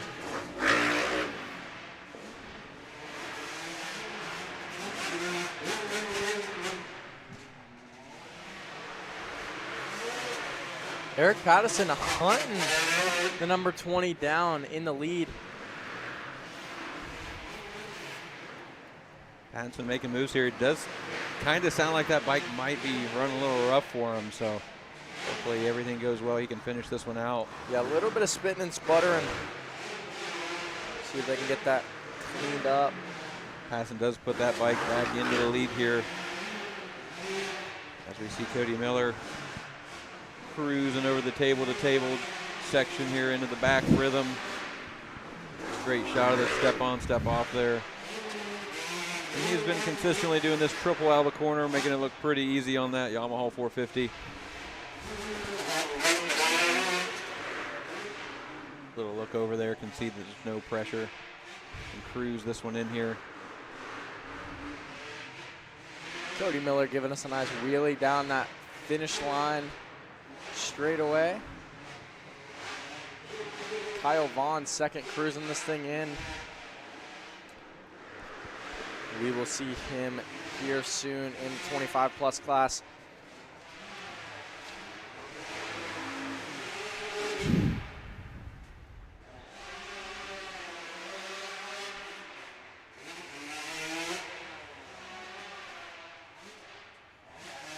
So So race 5 down there on the line. That's Pit Bike Stock 110 Limited.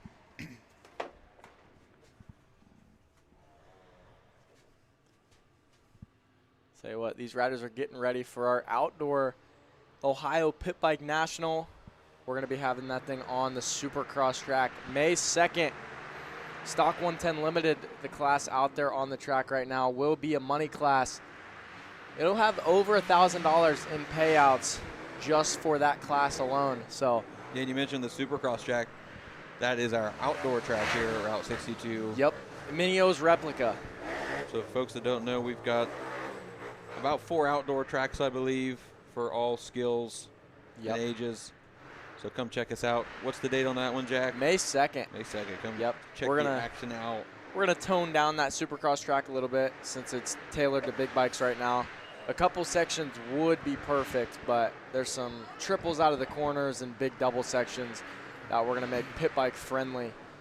And like I said earlier, we're going to have some cool events. We're going to have the high jump, moto limbo. Oh, we've got a rider down. Collision here. Look like Sobey. In Brower, I believe that was. Brower hit the inside of Sobey and high-sided there. So here we go. We're going to get a replay here. Sobey went outside. Brower goes inside.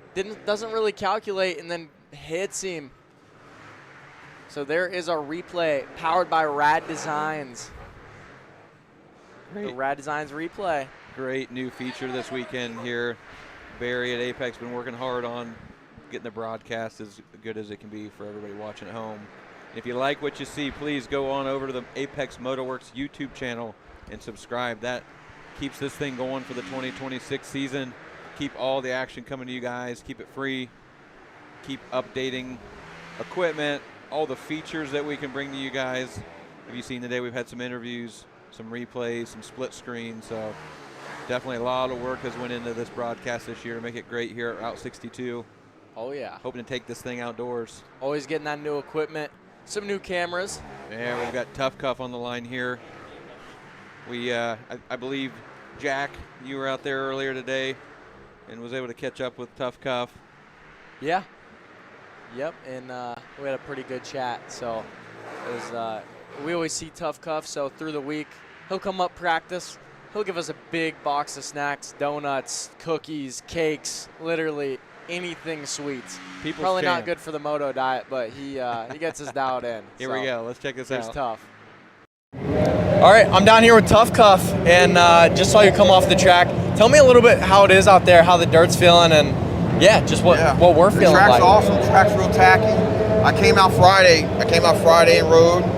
Definitely different track today. Much tacky, a lot of moisture on there. I'm glad I put a new tire on my bike.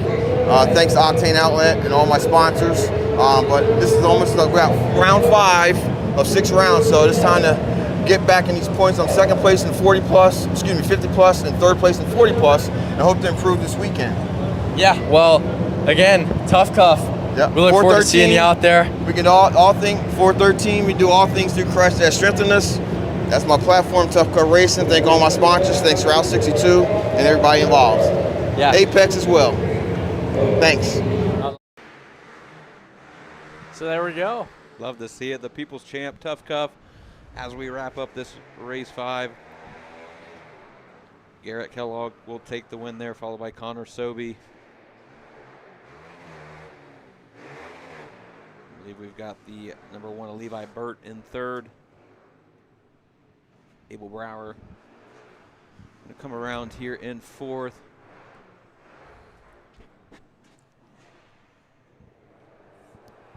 And rounding out this group will be Mac Frazier.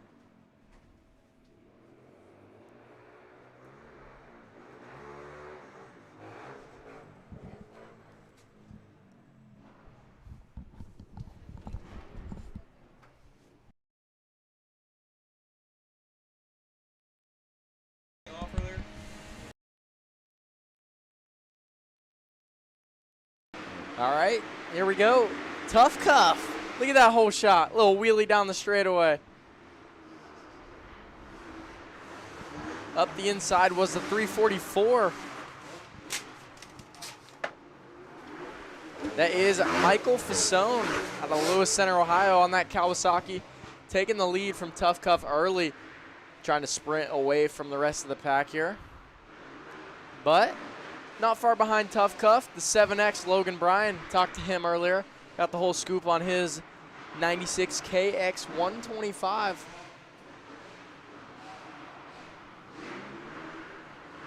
And he is hunting him down. They may be two different classes, but these two love to race together. You can hear that thing screaming down the straightaway.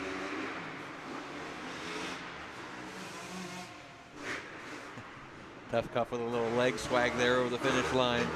Tough Cuff might be having the most fun out there. I think he always does. Tough Cuff going for the table to table. I see that, yeah. That's a new line for him, I believe. Yeah, he was talking about that from the heat race and how much he wanted to pull that thing out. And he did it, pulled the trigger. Hard to do mid-race. When the adrenaline's up.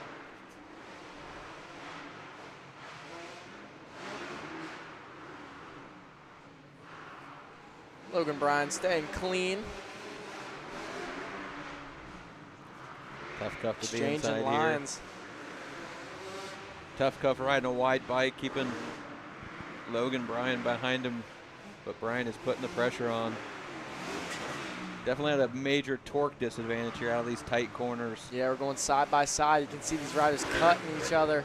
Tough Cuff goes for the table to table again, cleans it. Logan Bryan swerves to the outside. That way he can get the step on, step off, and then go double in. Reduce that gap on our second place rider of Tough Cuff. But don't forget, 344, Michael Fasone out front. Just managing this thing from the front. He's got this completely under control, riding his own race. As we see here, Bryan gets past Tough Cuff, but again, Martez Cuff is in a different class, so no real position change for him. Yeah, we can see these riders take the white flag right now. So 1 lap to go for race number 6, 50 plus and Vintage Open.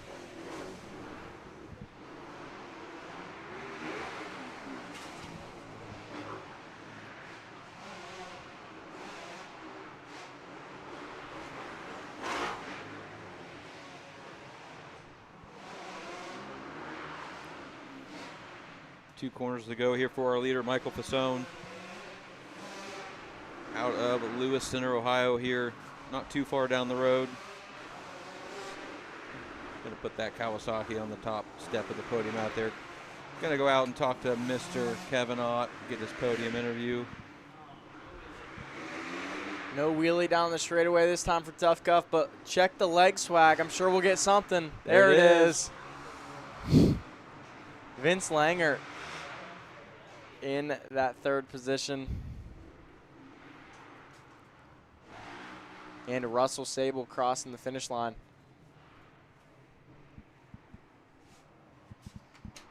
Race 7. We get a little shot here, Tough Cuff. All right, you can see our always car. Out there having fun, throwing that leg out. Leg. There it is. Back to our start. That's the number 7, Austin Wines here, commanding hole shot yet again on that brand new YZ450. I got to talk with him a little bit earlier in the pits, so he was pretty excited to get on that new 450.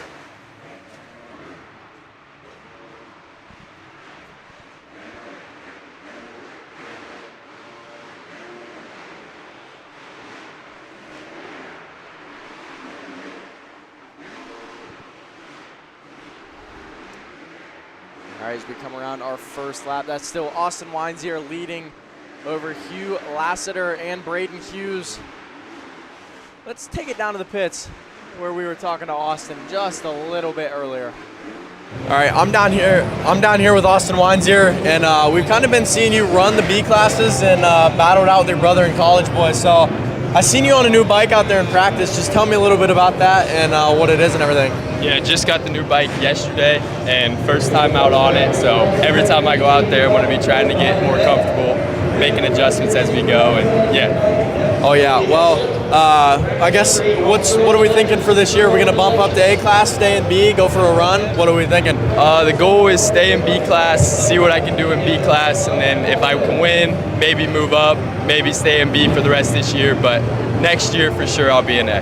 Well, cool. So yeah, everybody check out Austin Weinzier in Open B and the College Boy classes today. All right. Yeah, so there was Austin Weinzier. While we had that going on, a good battle. Number 6 of Braden Hughes and Hugh Lassiter, the number 17 on the Cowie on screen right now. We do have a rider down right before the finish line at the top of the berm. So Austin Weinzier gonna manage through that traffic, taking this white flag. 1 lap to go. Braden Hughes second, Hugh Lassiter third.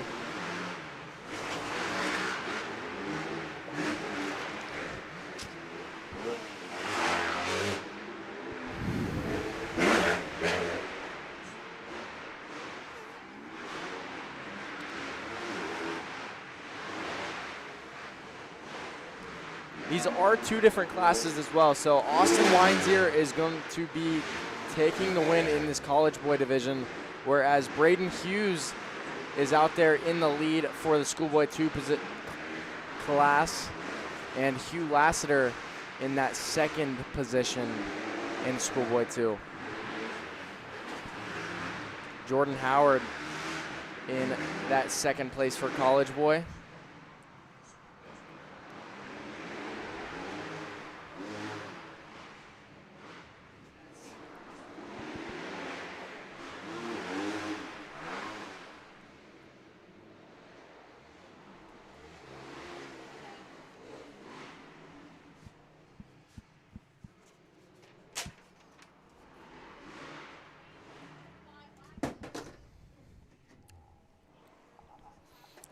Last rider coming down the start straight.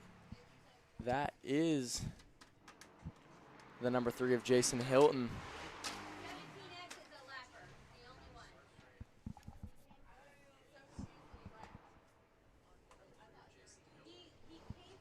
Race 8 here, we've got the Suron Electrics beginner and advanced classes together. Oh, we see Trenton Heskett here swinging out wide.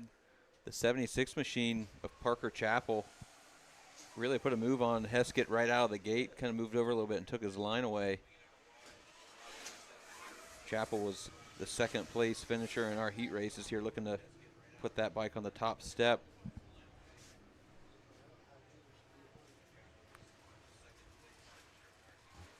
Parker Chappell coming all the way down from Ontario, Canada to compete here at Route 62. Love to see it.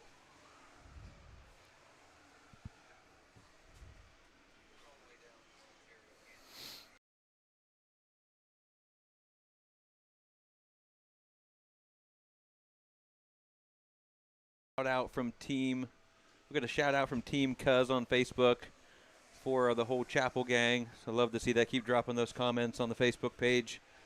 Our producer Barry is checking that thing all day long, giving us the updates. Yeah, I could really hear these Surons and Electrics bikes just slapping around anytime they're hitting jumps. No motor to drown out the noise, so can hear that chain slap. And the motor's just zinging on by us. It really is an unusual thing to, when you've been used to riding a gas bike your whole life, to hop on one of these electric bikes, and you can hear every clunk that a gas engine typically drowns out. Got a battle here. Tyson Burt and Heskett. Heskett fell back to 3rd there for a second, looking to make his way back up.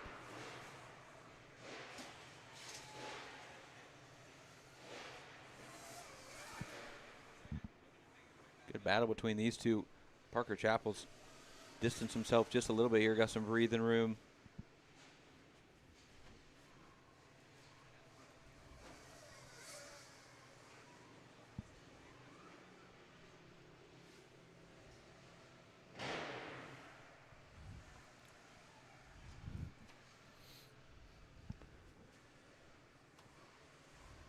Neck and neck here, these two, not giving an inch.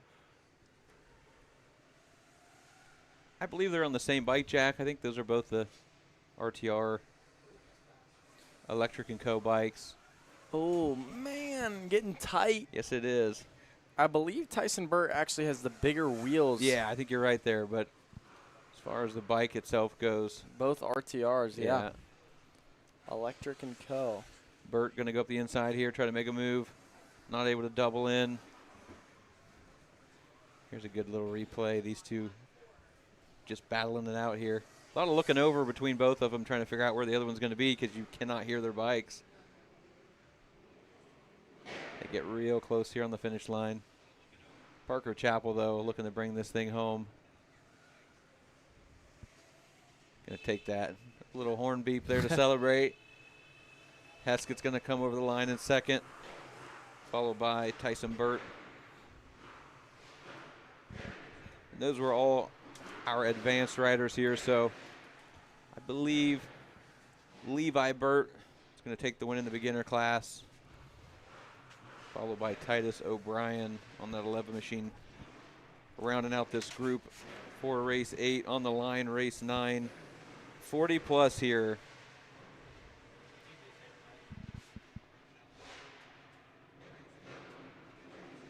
Great shot there on the line.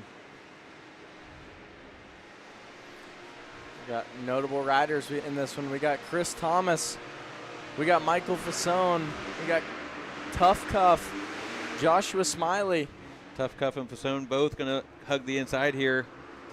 Thomas moves in the second. Smiley.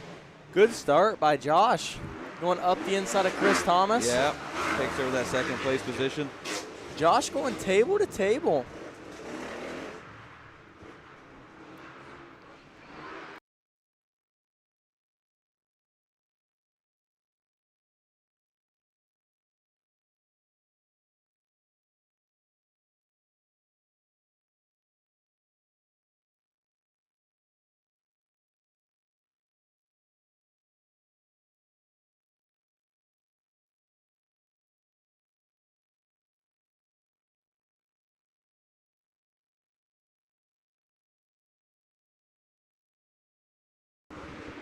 All right, quick shot here of the number 43 machine, Joe Dazier out of Dry Ridge, Kentucky.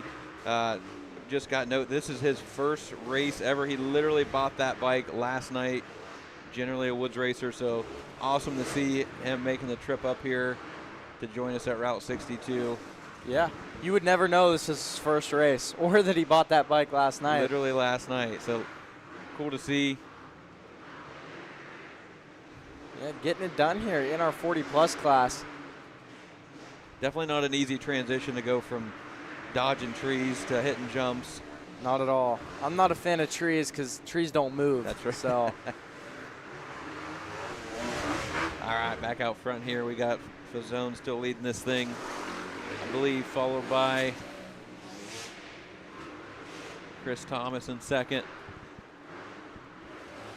Smiley running third, Tough Cuff in fourth. Clifton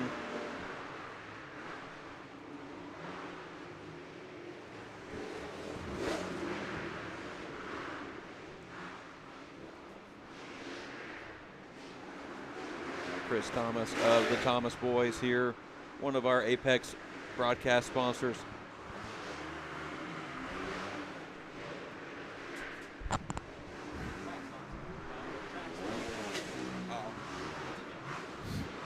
So the white flag is out.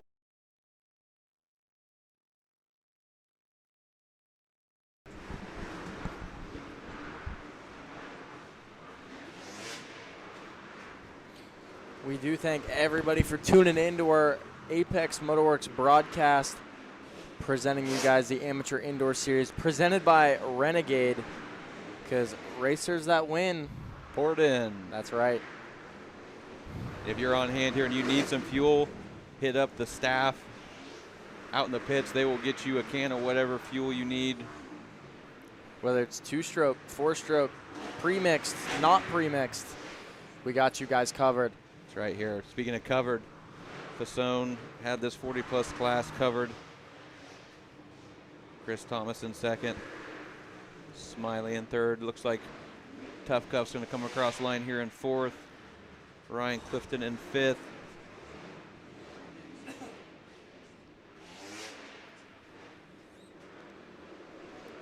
Shout out to some of our track sponsors here. We've got Rad Designs bringing you this new layout.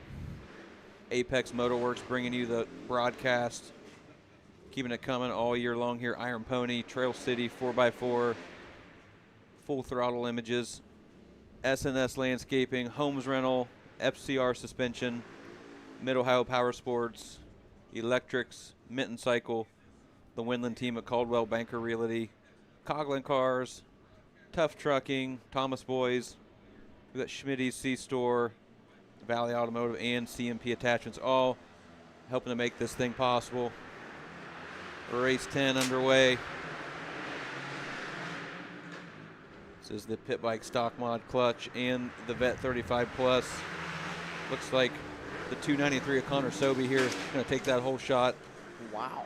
Followed by Garrett Kellogg on the 48 machine. Jonathan Trunk, 302, running 3rd.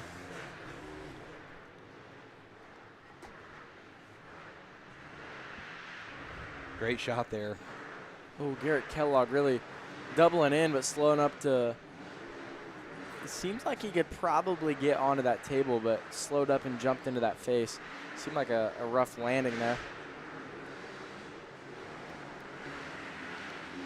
Trunk going to take over that 2nd place position here. Let's see if Kellogg can make a run down the start.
Garrett Kellogg putting the move on the 302 of Jonathan Trunk, moving up into that 2nd position.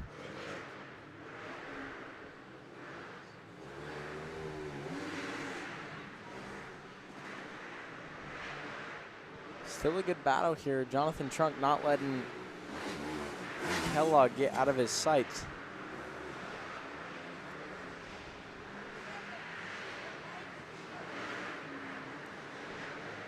In the background, you can see our lone 35 plus rider, Brian Drake out of Cambridge. As we watch these two still battle it out for 2nd, 3rd. We got 1 lap to go. Let's see if Trunk can put a charge on here.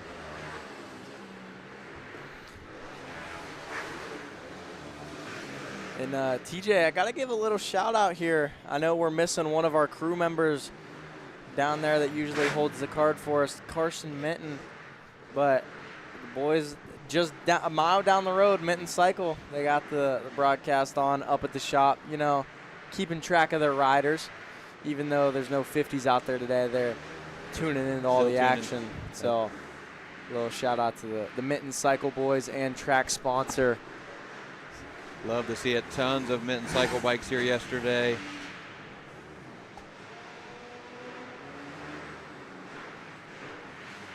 Connor Sobey was going to take that win, followed by Garrett Kellogg. Jonathan Trunk will come across, wrap up that podium spot. Gabe O'Brien will round out this pit bike stock mod clutch.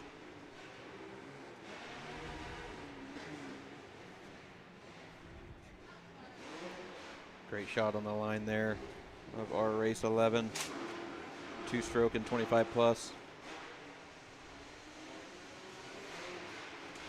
You see Brian Drake here rounding out this race 10 as we get ready to gate drop on race number 11.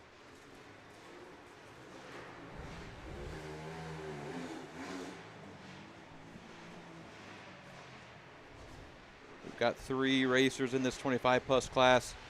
I had a chance to talk to him in the pits, Jack. I was there with you. Yep. And he was saying that new Beta, it just wants to eat. Oh, Logan going for the table-to-table. Able to make up a bunch of time there. He was saying he really wants to get the win in this 25-plus class. He didn't get the greatest start in that heat race, and Kyle Vaughn did get that start and kind of checked out over him. But, you know, now he's got a better start, changed up that start technique. Now he's out front. Yeah, he was talking about even changing the gear he was staying in for the most of the race there to tame that 250. It's a 250, right, Jack? Yes. That 250 down a little bit. It's got a lot more power than his old Kawasaki 125. It's a different animal out here. But looking like he's getting well adjusted here. Cleaning that table to table again. As we see our leader, Tyler Shane.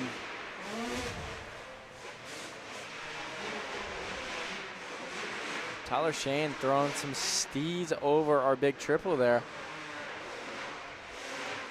He's definitely gelling well with that KTM. Eric Pattison in that second place of our 2-stroke class.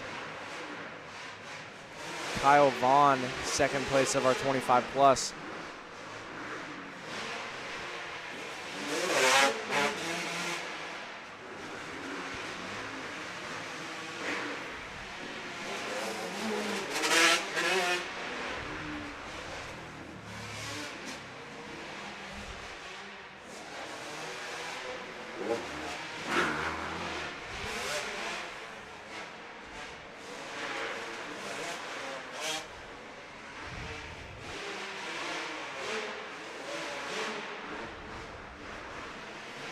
Tyler Shane coming around here, going to take this white flag. 1 lap to go.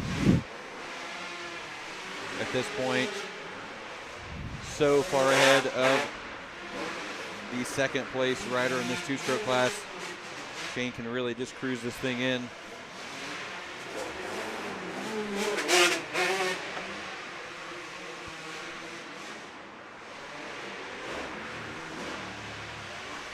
Logan Bryan out front. Oh, Logan not able to grease that double onto the table there. Allows Eric Pattison to catch up slightly. Not in the same class, but still a good little battle here.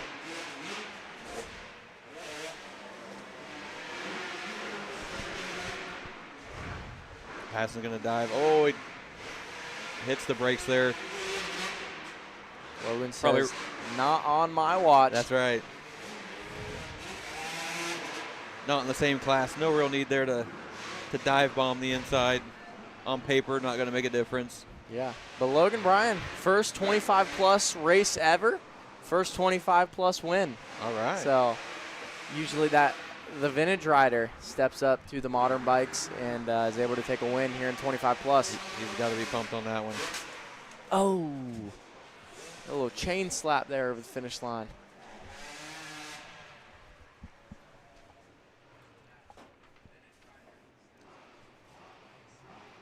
All right, we are moving on to race 12. This is women's 12 plus here. I believe the 627 machine of Colwell is lining up for this one after that first turn crash. But the 527 of Elizabeth Allen gets the jump, shuts the door on Colwell. Tight. Side by side over the finish here. Colwell takes the outside and moves into first place here.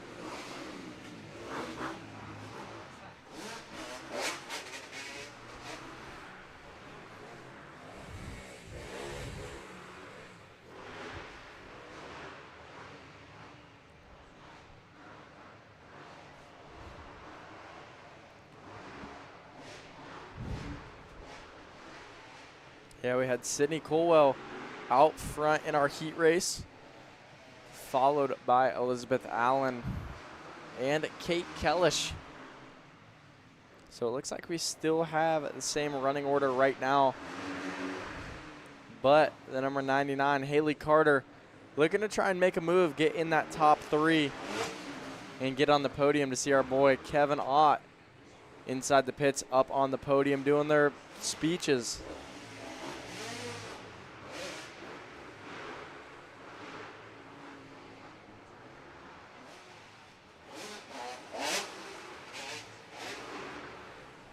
Colwell out front here looking smooth on that Yamaha 250.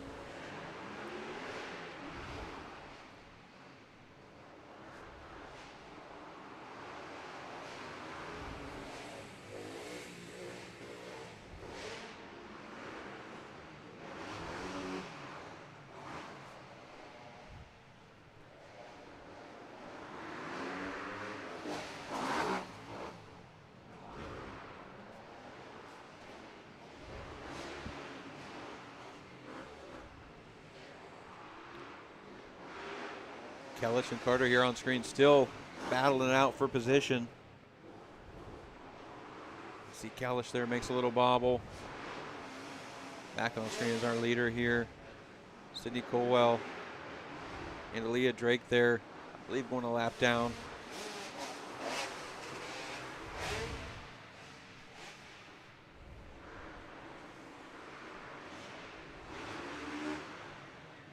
We're seeing a good variety of bikes in this one, Jack. We're seeing full-blown race, 254 strokes, a couple pit bikes. We got a good battle on the far side by side. These ladies. Looks like Carter around the outside again. Two totally different machines here. We got a pit bike, 4-stroke, and a super mini 2-stroke here. Going at it all race. Yeah, as we mentioned earlier, Carter going for that top 3, trying to make it happen. Oh, but last corner, ditch effort. Contact. Getting close. Oh, contact Oh, no. into the flagging light. 1 corner to go. Who's going to pick their bike up fast enough? I see the yellow lights blinking, but it's facing the wrong way. So that is the 599, Kate Kellish and Haley Carter. They both have about 20 feet to go. Looks like Kellish is going to remount just a little bit quicker there. These two riders just get a little bit squirrely with a corner to go. Make contact.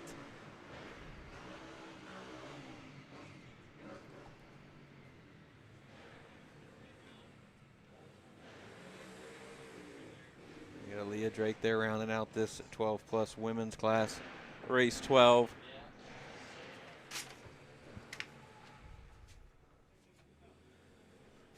Little delay here. We're going to try to get those track lights back up and mounted. I can see our man Jordan running over there to get that shovel, pound this thing back in the ground.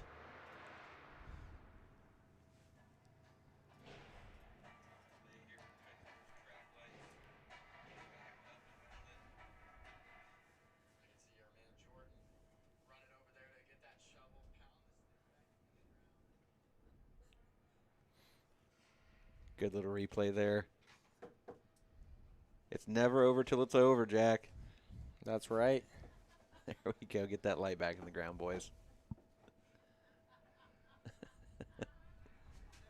Cool feature there. We've got yellow lights all around this track, so we can keep some of the staff spread out a little bit. All remote controlled from the sidelines here.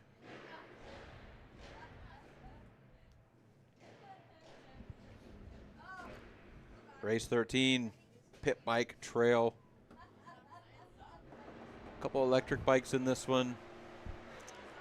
But we think we know who's probably going to get this whole shot. Tony Callan. Tony Callan. Yet again on that DH1 Mods, KLX 140, taking the green flag. Is breathing fire. You can hear that thing. Looks like we got the 217 of Gahagan down in the first corner there. Believe it or not, when Tony was out here testing this thing after they had it on the dyno, he was able to go table to table. Wow. On this KLX 140 machine. So that shows you what this thing's capable of and how fast it really is. Yeah, that's a leap for a trail bike especially. That thing is moving though, as we see Tyson Burt here on screen, followed by Brandon Smith. Look at the power out of that thing. That thing barks.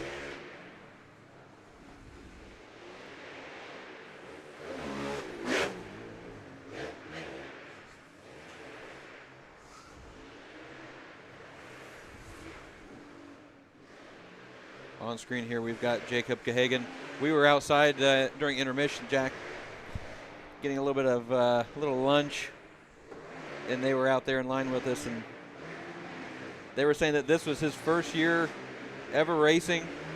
So definitely love to see another beginner out there bringing it to Route 62.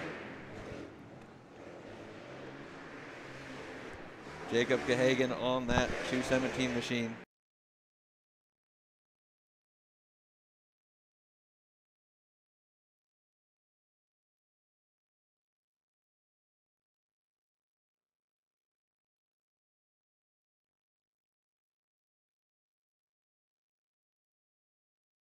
There we go.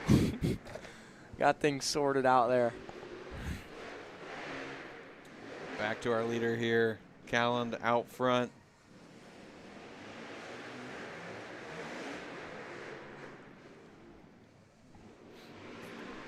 You can see Gahagan coming over the finish line here. White flag out for Tony Calland on the number 78.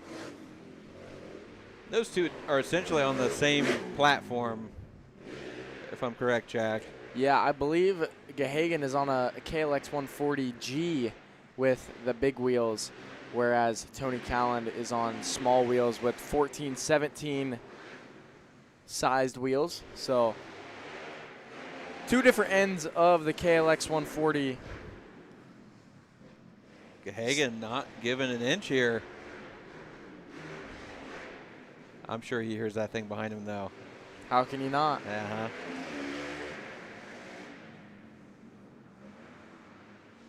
Callan going to take this race win here.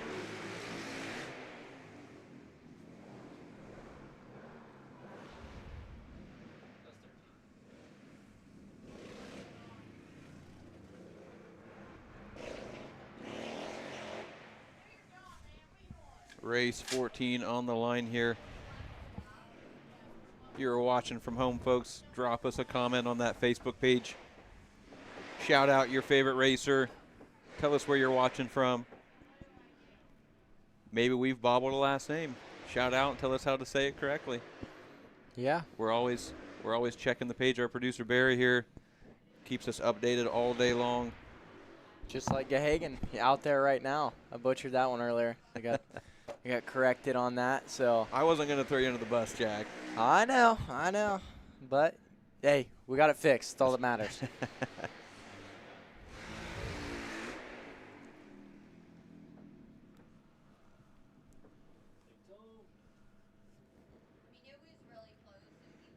Race 14 here on the line. Pit Bike Youth Open.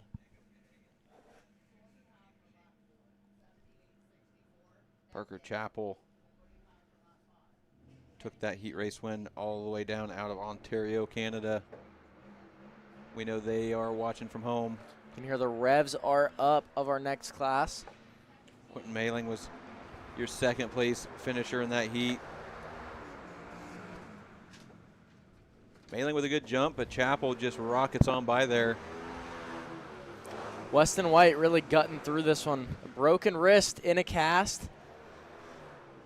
Just trying to salvage those points like you talked to him earlier.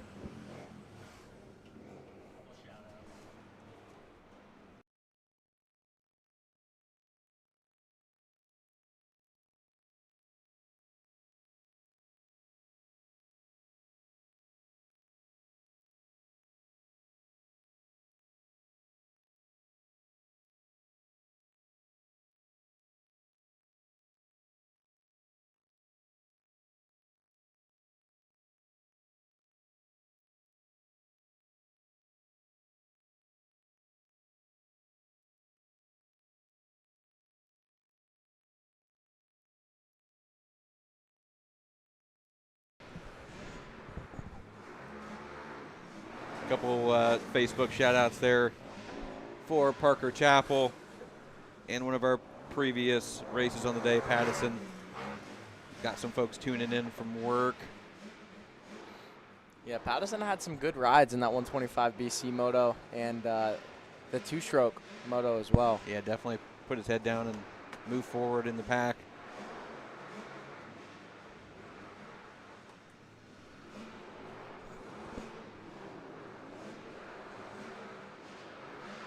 what, for being banged up here, Weston White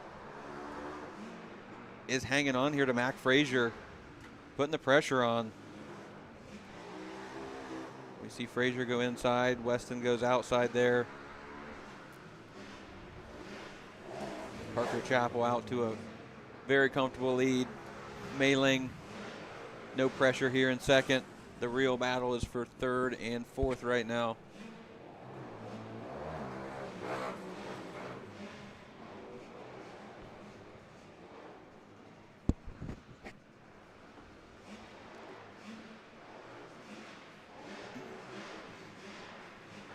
Weston White putting the pressure on here, representing Full Throttle Images.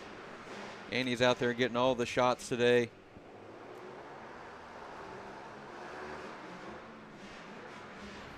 And White makes the move here. As we see Parker Chappell on screen, taking that white flag, 1 to go.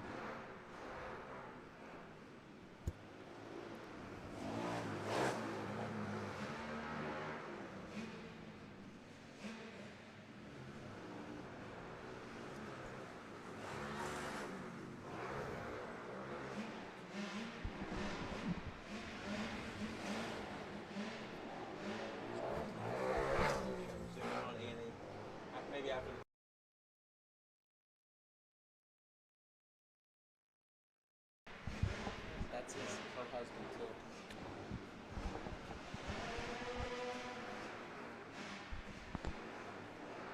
There you get a shot up Parker Chappell. Little celebration wheelie there down the start stretch. Gonna take this win in Pit Bike Youth Open. Followed by the 36 machine of Quentin Mailing.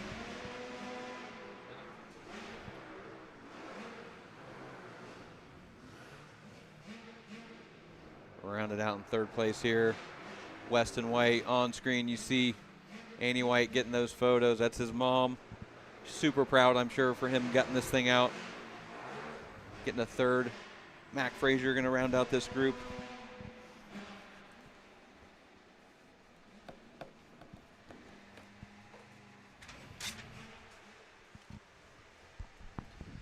Race 15. All right, our card goes up. Schoolboy 1. Eric Patterson with a good start here. Gonna take this thing wide. There he is. Eric Patterson with the whole shot. As I said earlier, we've got some Patterson fans watching from home here, dropping some comments on the Facebook page as he sends that thing table to table.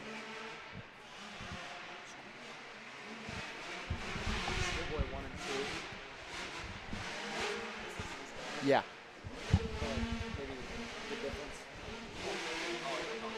Probably could. Patterson out front here in this Schoolboy 1 class. Now we do have a couple Schoolboy classes here today, all season long. And Jack, you want to tell us a little bit about the differences between Schoolboy 1 and Schoolboy 2? Yeah, so the Schoolboy is a 12 to 17 age limited class. And so we have Schoolboy 1 and Schoolboy 2, both of them 12 to 17. Schoolboy 1 is where you can run super minis or 125s. So it's pretty much a CC limit from 105s to 125s. And Schoolboy 2 is the super minis, the 125s, with the exception of 250Fs and 252 strokes.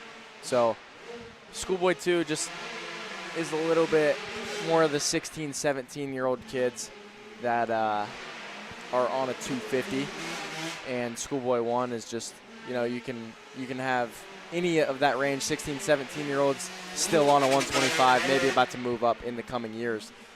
So I'm sure as technology evolved and the 4-strokes kind of took over there, they had to start making some changes in the class list, accommodate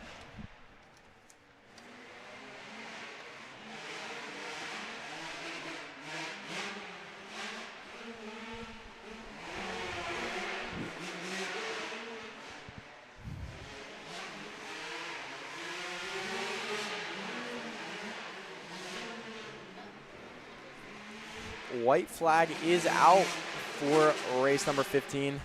Eric Pattison in the lead. Bentley Adkins second. Abel Brower trying to find these lines, go up the inside, fight his way into that second place position. Abel has been killing it in the pit bike classes the past 2 days. So now we see him on an 85 in this Schoolboy 1 class. Really trying to put in some work.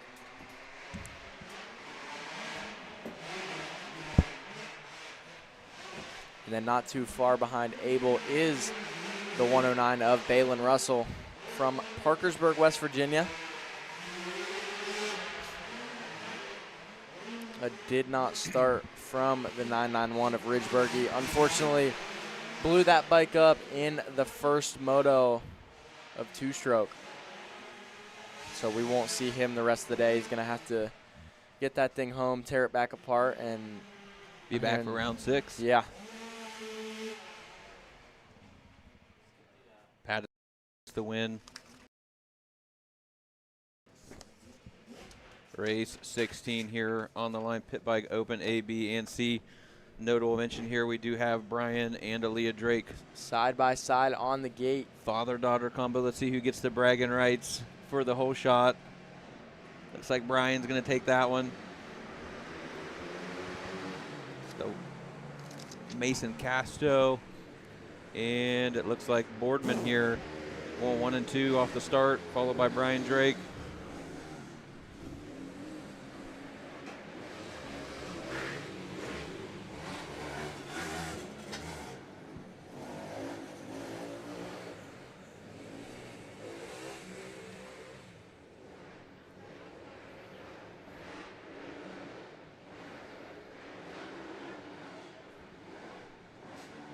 Boardman looked to go up the inside here on Casto. Can't make the move stick.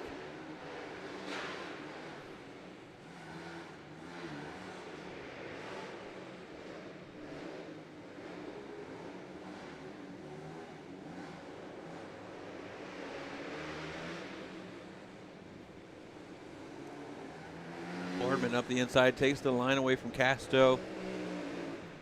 Goes into that number 1 position here. Let's see if Casto can mount a charge. Gotta get that spot back.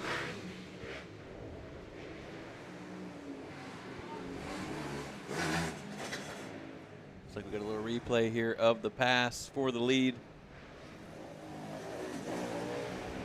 See Boardman here hugs the inside, moves over just enough, takes the line away and into that number 1 spot. Boardman still out front with Casto in tow, and this one here, Pit Bike Open ABC.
White flag is out here.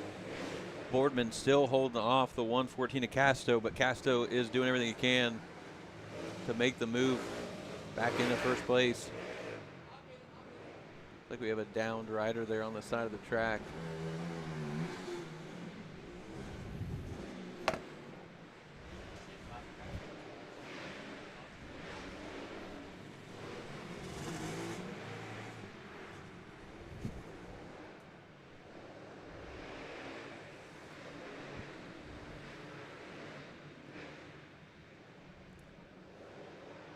Screen here, Boardman, Casto, and Aaliyah Drake there just out of frame.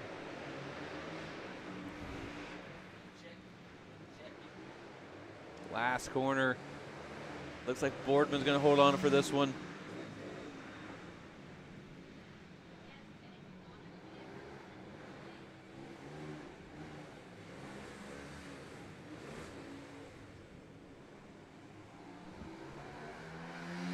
I believe Brian Drake will come home with a third place here in this one, followed by the 21 of Gavin Folk.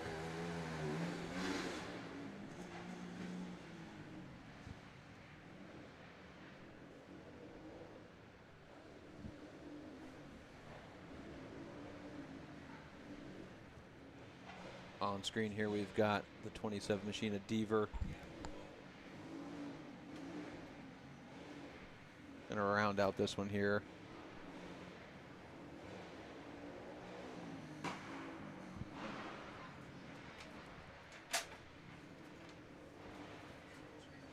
Race 17 locked and loaded here. This is our Warrior Military and First Responder class. These are all racers that get to enter into this class. No charge. Compliment of Mr. Jimmy Walton himself, showing his appreciation for those who serve. Looks like Vince Langert. Langert and Sable. Yeah. So Langert won that heat race. Sable finished third.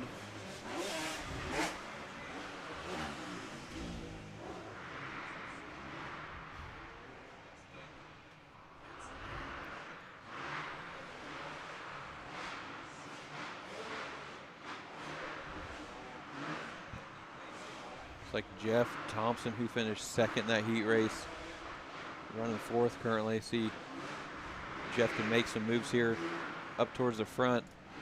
Not an ideal start.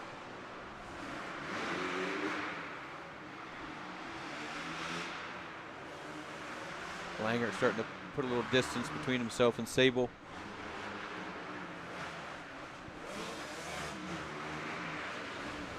We've got the 45 of Russell and Thompson battling there for that third place position.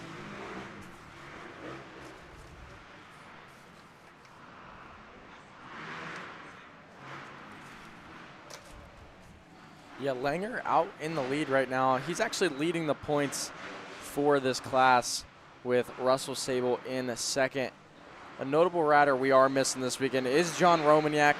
He has showed up to a couple rounds and just taken charge of this Warrior class. So I believe he's actually down in Daytona this weekend, but we are missing him. So for this weekend, it's just Vince Langert, Russell Sable, Jeff Thompson now moving up into third, and Nicholas Russell.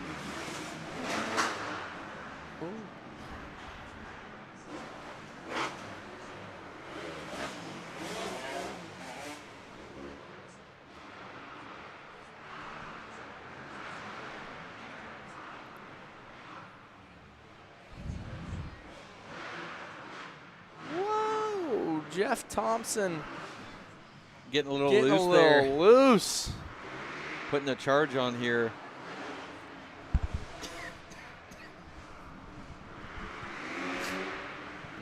Thompson putting the pressure on Sable for that second place position. Thompson dives inside, takes the line away. Sable going to dive back to the inside here in the finish. White flag is out. These two are side by side over the finish line.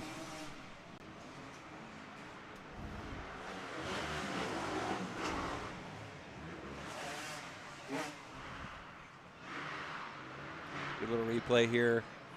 The Rad Designs replay. Jeff Thompson up the inside, taking that position away.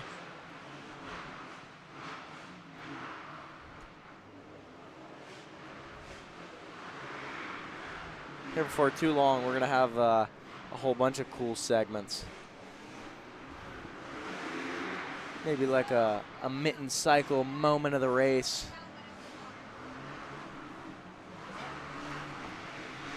All right, looks like Vince Langert's going to take this win, followed by the 16 machine of Jeff Thompson coming from fourth, back up to second place here, followed by Russell Sable to round out that top three.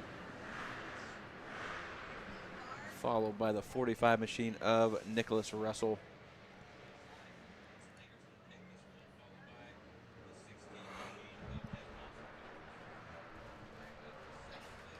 Race 18 here about to go underway. Pit bike Minio. Looks like Trenton Heskett on that electrics machine with the whole shot again. Oh, we got 2 riders down on, we're sliding down the finish line. I think this is that crew. It is. Wearing the same sweatshirts. The Latshaw gang. Yep. They are back up and running, but I'm sure they'll have a talk about that in the pits later. So, yeah, our Pit Bike Minio out on the track now, combined with Pit Bike Open Money. But like we said earlier, Bo Walton not able to join us in this one. Had a pretty heavy crash in practice on our step on, step off, but I did get a chance to catch up with him earlier, so we're gonna. All right, I'm down here in the pits with Bo Walton, and we've kind of been seeing you run this whole pit bike series all winter long. So I guess just tell me how that's been. And I saw you up at Summit last weekend. So how was Summit? Yeah, it's been good running this series. Just kind of keeping the rust off, trying to get to them big races like Summit with all the fast pit bike guys. But had an unfortunate weekend at Summit, but just trying to rebuild some confidence and get back to it. Yeah, well, that's pretty cool. What are your plans for this winter or summer, really? You going to Grovertown or any big races coming up? Yeah, I'm going to be at all the Grovertown rounds. There's a big race at B52 coming up, and then we got our big race here. So yeah, should be fun. We look forward to having our race here presented by DH Pitters. So, well, good luck in that open money class today. Appreciate it. Yeah, tough break for Bo Walton not out there, but we do have Pit Bike Minio, and it is Trenton Heskett leading the way around on his RTR, kind of all by himself. Second place, Connor Sobey.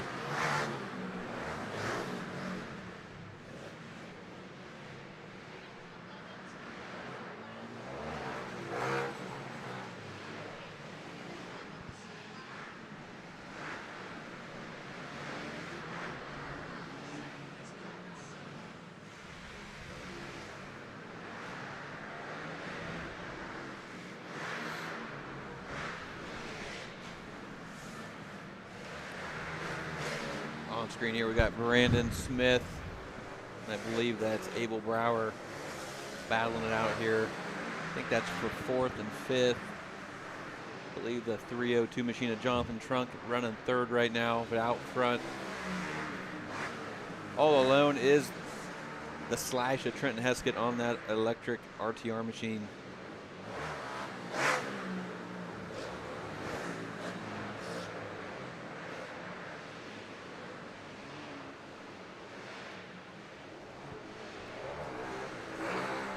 Heskett will come around here one more time, take this checkered flag and the Pit Bike Minio win for the day. Head on out there to see Mr. Kevin Ott for those podium interviews. Connor Sobey rounds out in 2nd. And Abel Brower, last corner photo finish with Jonathan Trunk. Leave that one up to the scoring experts to see who actually took that 3rd place there. Photo finish. We need a booth cam. We got a straight on shot at that finish line, so we'll be able to go back and look at that in a closer view. There they were.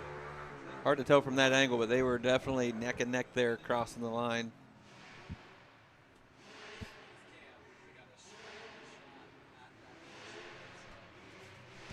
Race 19 about to be underway here. Pit Bike Bone Stock 110.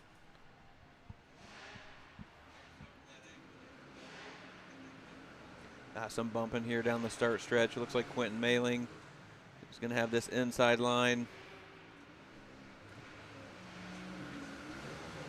Tony Callan sneaks around there, gets that whole shot. Yet again, Tony Callan out front. DH1 Mods CRF 110 here, leading around the Pit Bike Bone Stock 110 class, main number 19.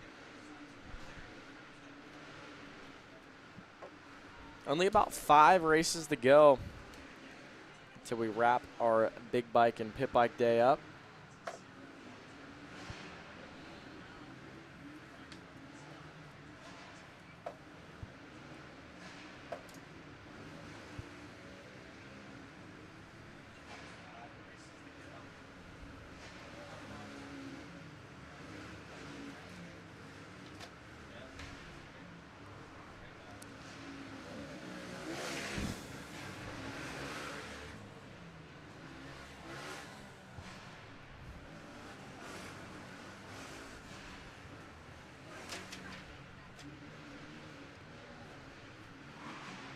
Tony Good Callan battle out front. here. Yeah, Weinzier pushing towards the front.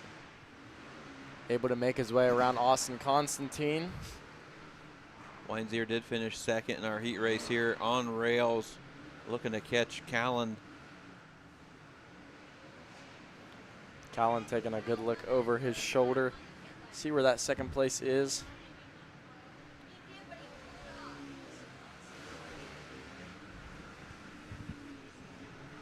A little different style there. Callan opts to jump the whole finish line. Weinzier kind of scrubs and stays low.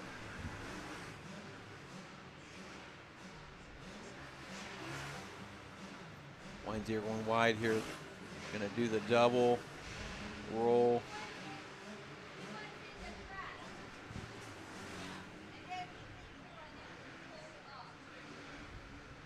Weinzier is inching in here closer. Very fast in the corners. Both riders take the inside here. I'm sure Callan can feel the pressure from Weinzier.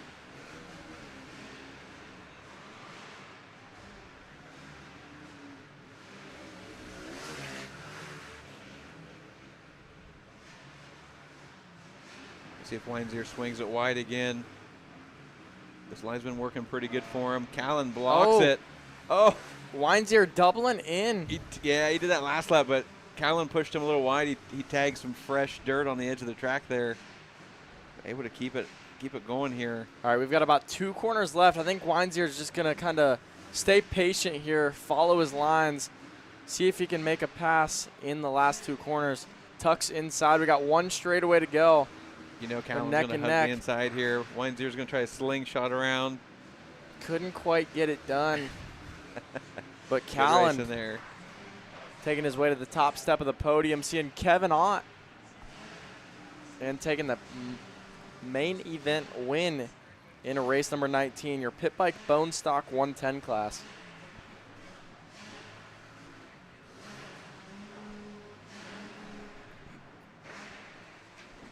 Smart race in there by Callan, taking that line away. Weinzier maybe had a little bit of pace on him.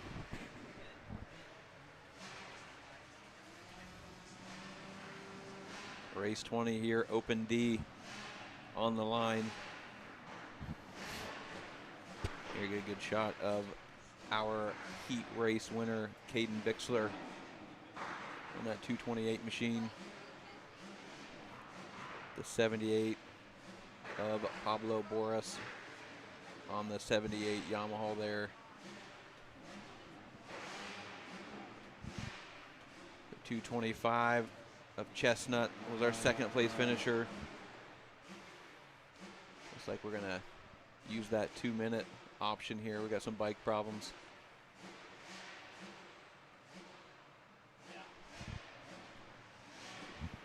Looks like the 41 machine of Ryan Harrison here. Trying to get that thing going.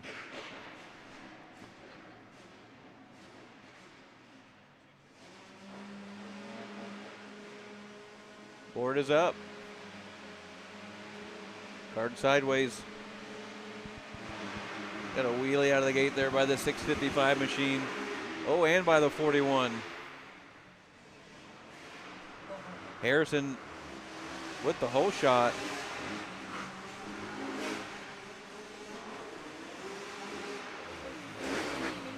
Bixler, our heat race winner, running second here.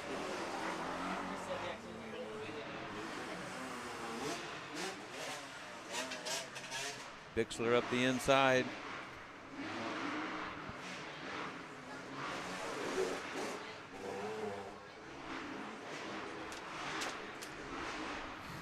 Harrison able to hold on to the lead. Bixler close behind here, looking to replicate that heat race. Bixler goes inside. Gives Harrison enough room to get around the outside.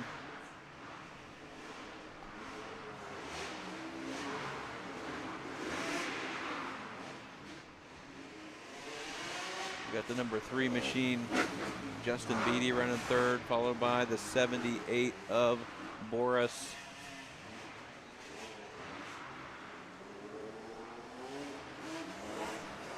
Out front, though, we still have a battle for the lead.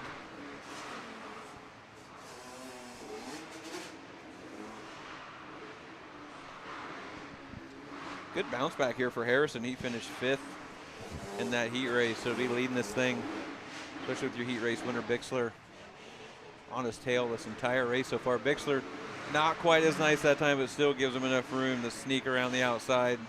Almost a carbon copy of the lap before.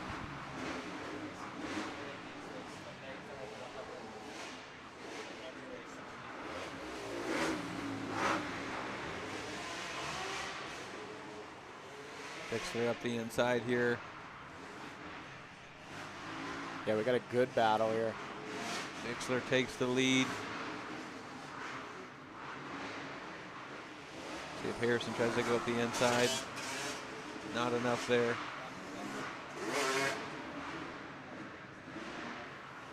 Really getting the hang of like scrubbing that bike. Only their first year riding and racing, but they are progressing very fast. Especially Bixler and Harrison.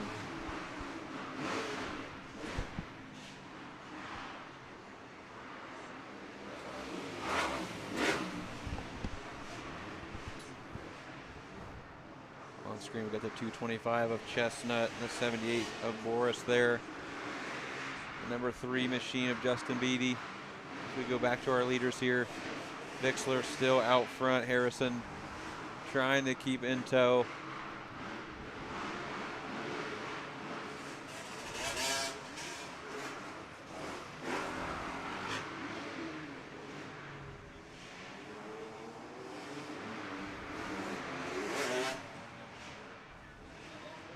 Oh, we got riders. Oh, side by side, 3 wide. We got a lapper sandwich there.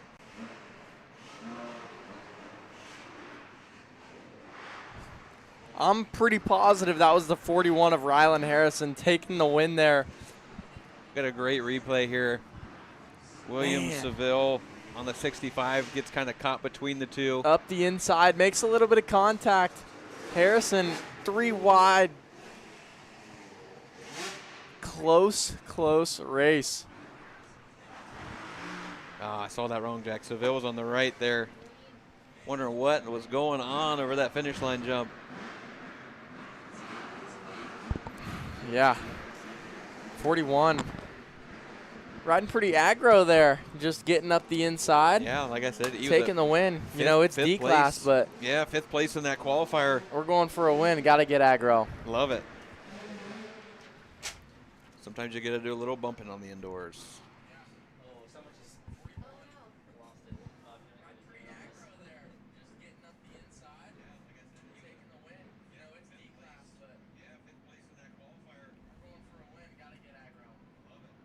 Got the 655 machine here.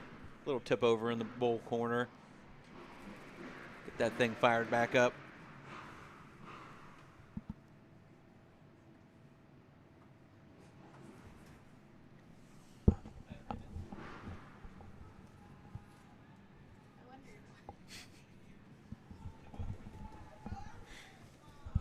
You just got to throw stuff in at this point.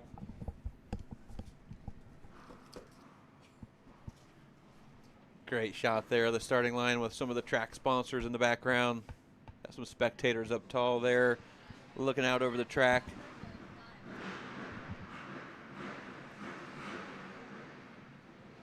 These riders are allowed to take one pit crew down to the starting line with them.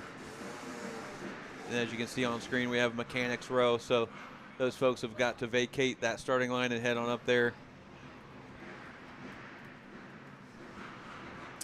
250C, this should be a good one, Jack. Yes, it should. Race number 21. One of my favorite races of the day. Full gate. Look at that. Braden Lonergan lead them into that first turn. Hugh Lassiter and Braden Hughes up the inside.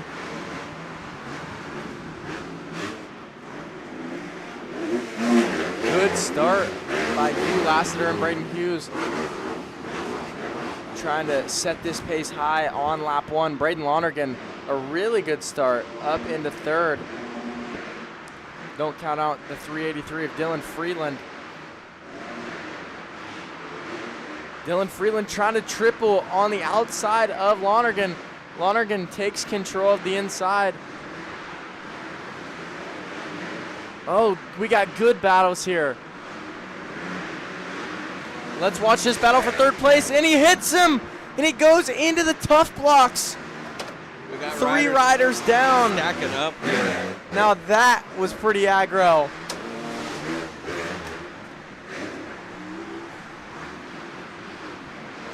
We got a full takeout there. Braden Lonergan down on the ground for the finish line there. Dylan Freeland up the inside. Out front, though, Braden Hughes was able to make the move to get past Lassiter. As we still see our rider trying to get going again.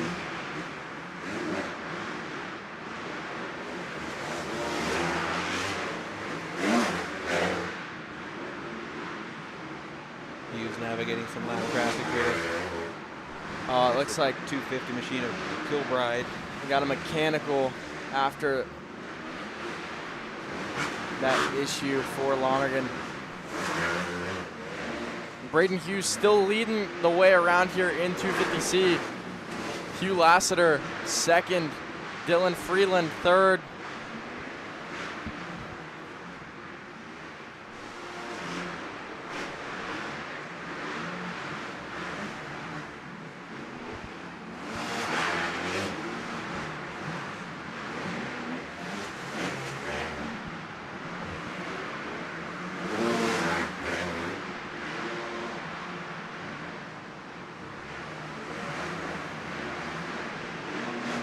Got a good battle here. Got 4 riders super close to each other.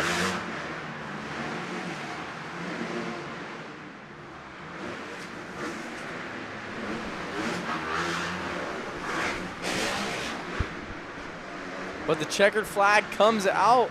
Your 250C winner, Braden Hughes. Hugh Lassiter second. Dylan Freeland third. After a hard-fought battle with Braden Lonergan, unfortunately goes down in that battle. A little bit of a takeout. Kyle Smiley trying to get up in the mix. There's Anthony Dobbenmeyer, Josh Carter. And a good last corner battle. There's the 714 and the number 78, as well as Jacob Howard, Sidney Colwell, and the number 604.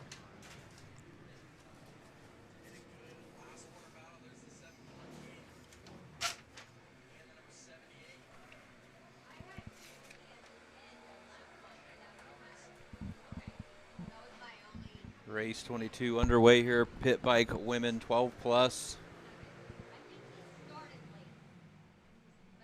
And 99 of Haley Carter off to the whole shot here, followed by Aaliyah Drake on that 127 machine, and 923 of Kennedy Frazier.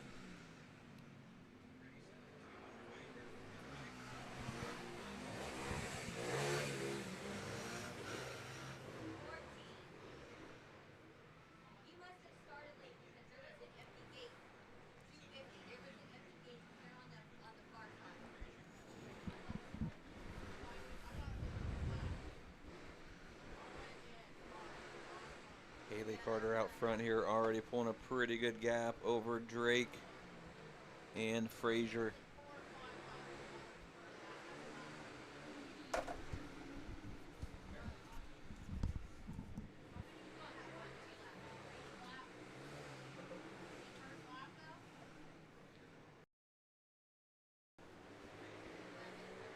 Looks like Aaliyah Drake's got a little bit of plastic hanging off the side of that bike, but that thing is holding on. Aerodynamics.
Haley Carter still out front with a commanding lead in this one.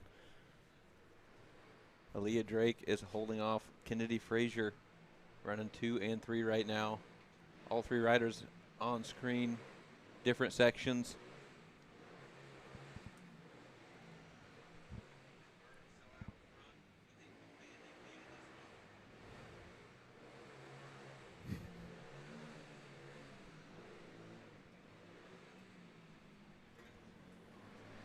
White flag is out for our leader, Haley Carter, out of Shreve, Ohio.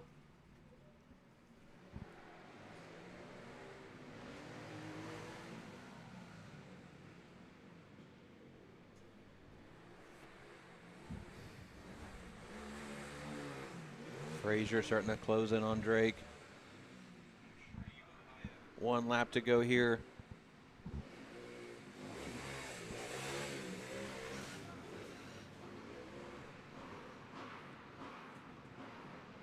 Haley Carter on the 99 machine leading this thing from start to finish so far.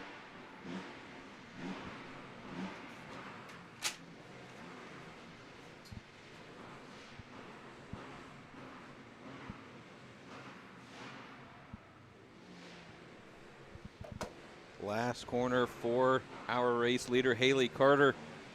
Going to take this win in Pit Bike Women Open 12 plus.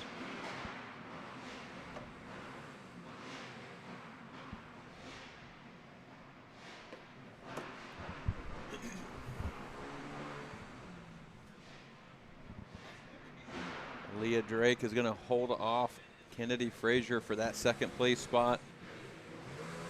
Frazier will round out this group in third. All three can head on out there to talk to Mr. Kevin Ott for their podium interviews as we head to race 23, I believe our final race on the day. We've got a combination here of 250B, which is the 296 machine of Jordan Howard, Open B of Austin Weinzier on the 7 and Tyler Shane on the 118, and all others are in 35 plus. Good start. Cody Miller again trying to hold that position on the inside. Weinzier puts a move on Schaefer Knocker, going right to the lead here. Oh, Schaefer Knocker up inside both of them, slams Weinzier into the hay bale. Aggressive move. What do you call that, Jack? A little aggro? A little aggro block pass. Shout out Cameron Mitten for that one. Schaefer Knocker came to race today. Once this 35 plus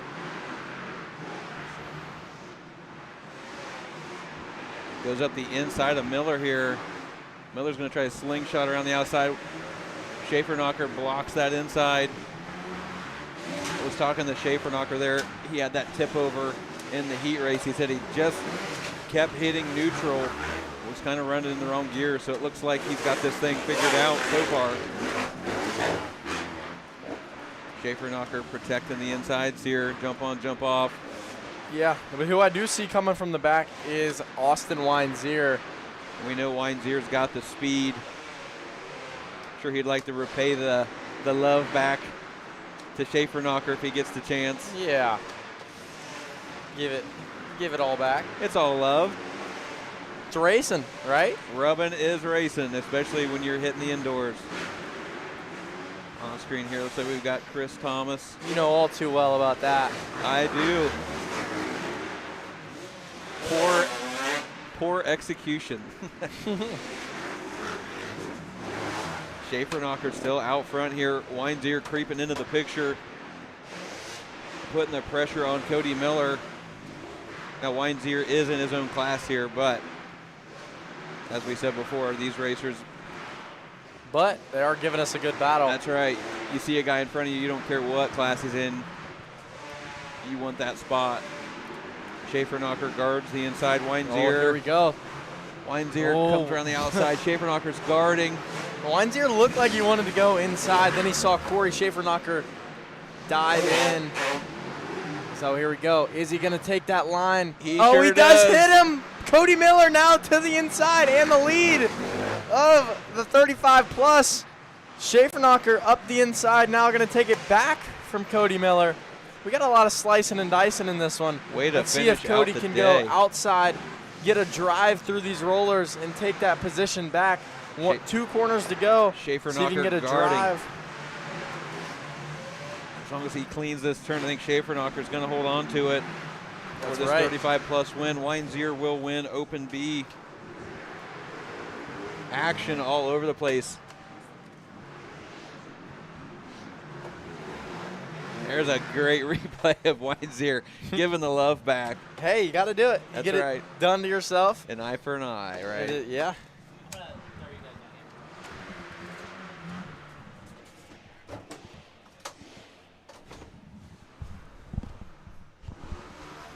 Yeah, great day of racing going down here. Checkered flag coming out for our last rider. Round 5 done and dusted.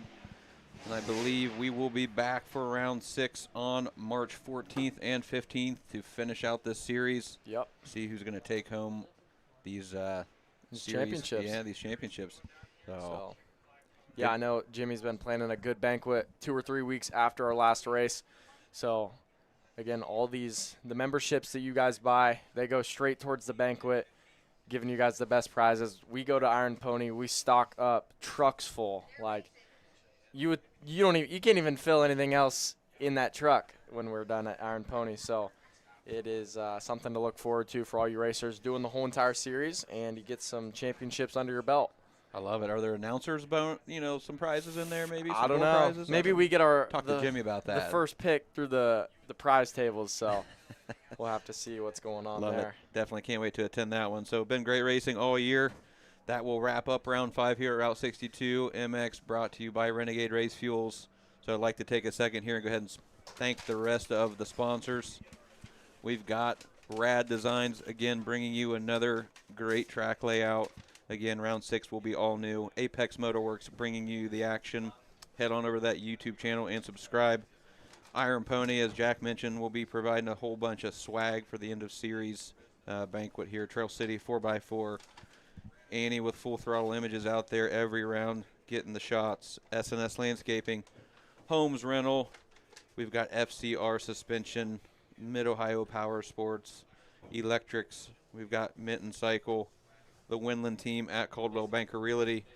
Coughlin Cars. Tough Trucking. We've got Thomas Boys. Schmitty's Convenience Store. Valley Automotive. And CMP Attachments. All bringing you guys a great facility here at Route 62. So yeah, that'll do it for this round, and we will see you guys on March 14th. Yeah, see you guys in 2 weeks. Got some more good racing and the grand finale. Love it. Tune in, see who our champions are going to be, and one more great track layout. Yeah. Till next time.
Racers that win, pour it in, and we appreciate you.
Stop by Throttle Mob Power Sports at 4030 Back Orville Road in Worcester, Ohio for all your power sport service and part needs.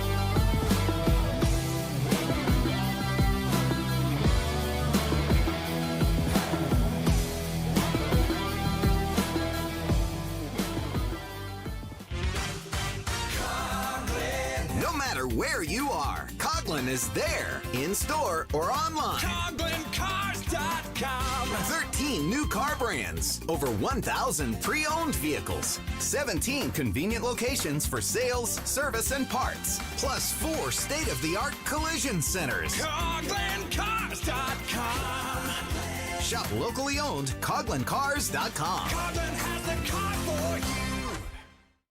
This is TJ with Premier Home Health. We proudly serve Licking County and surrounding areas for in-home therapy and nursing needs. If someone you love needs in-home care, choose Premier Home Health.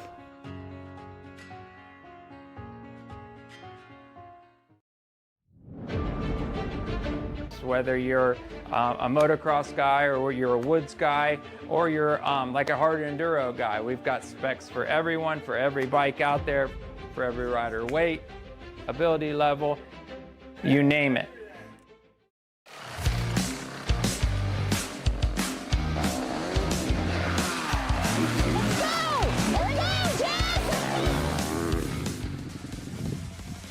Motocross motocross is intense, but buying or selling real estate doesn't have to be. At the Winland team, your journey matters. In real estate, we take the bumps out of the ride. I'm Jess Winland, and I'm Katie Emily. Let's ride this journey together.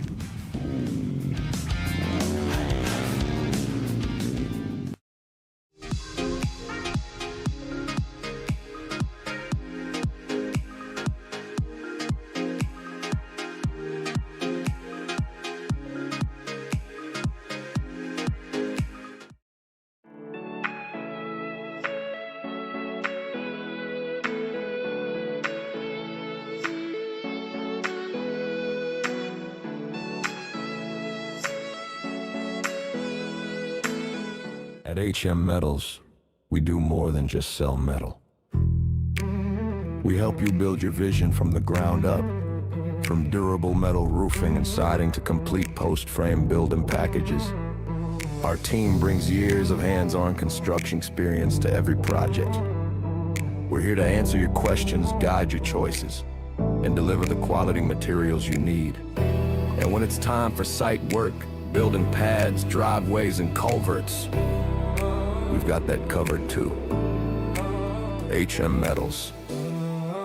Built strong, built right, built to last.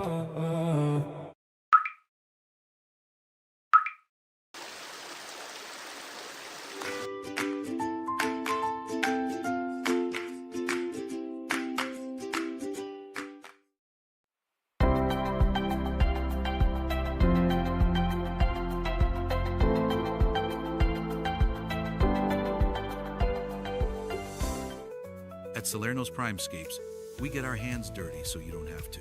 From lush lawns to retaining walls and everything in between, we handle the hard work. So all you have to do is wake up and smell the flowers. When I need a vehicle I can rely on, I go to Valley. Make my team your team with Valley.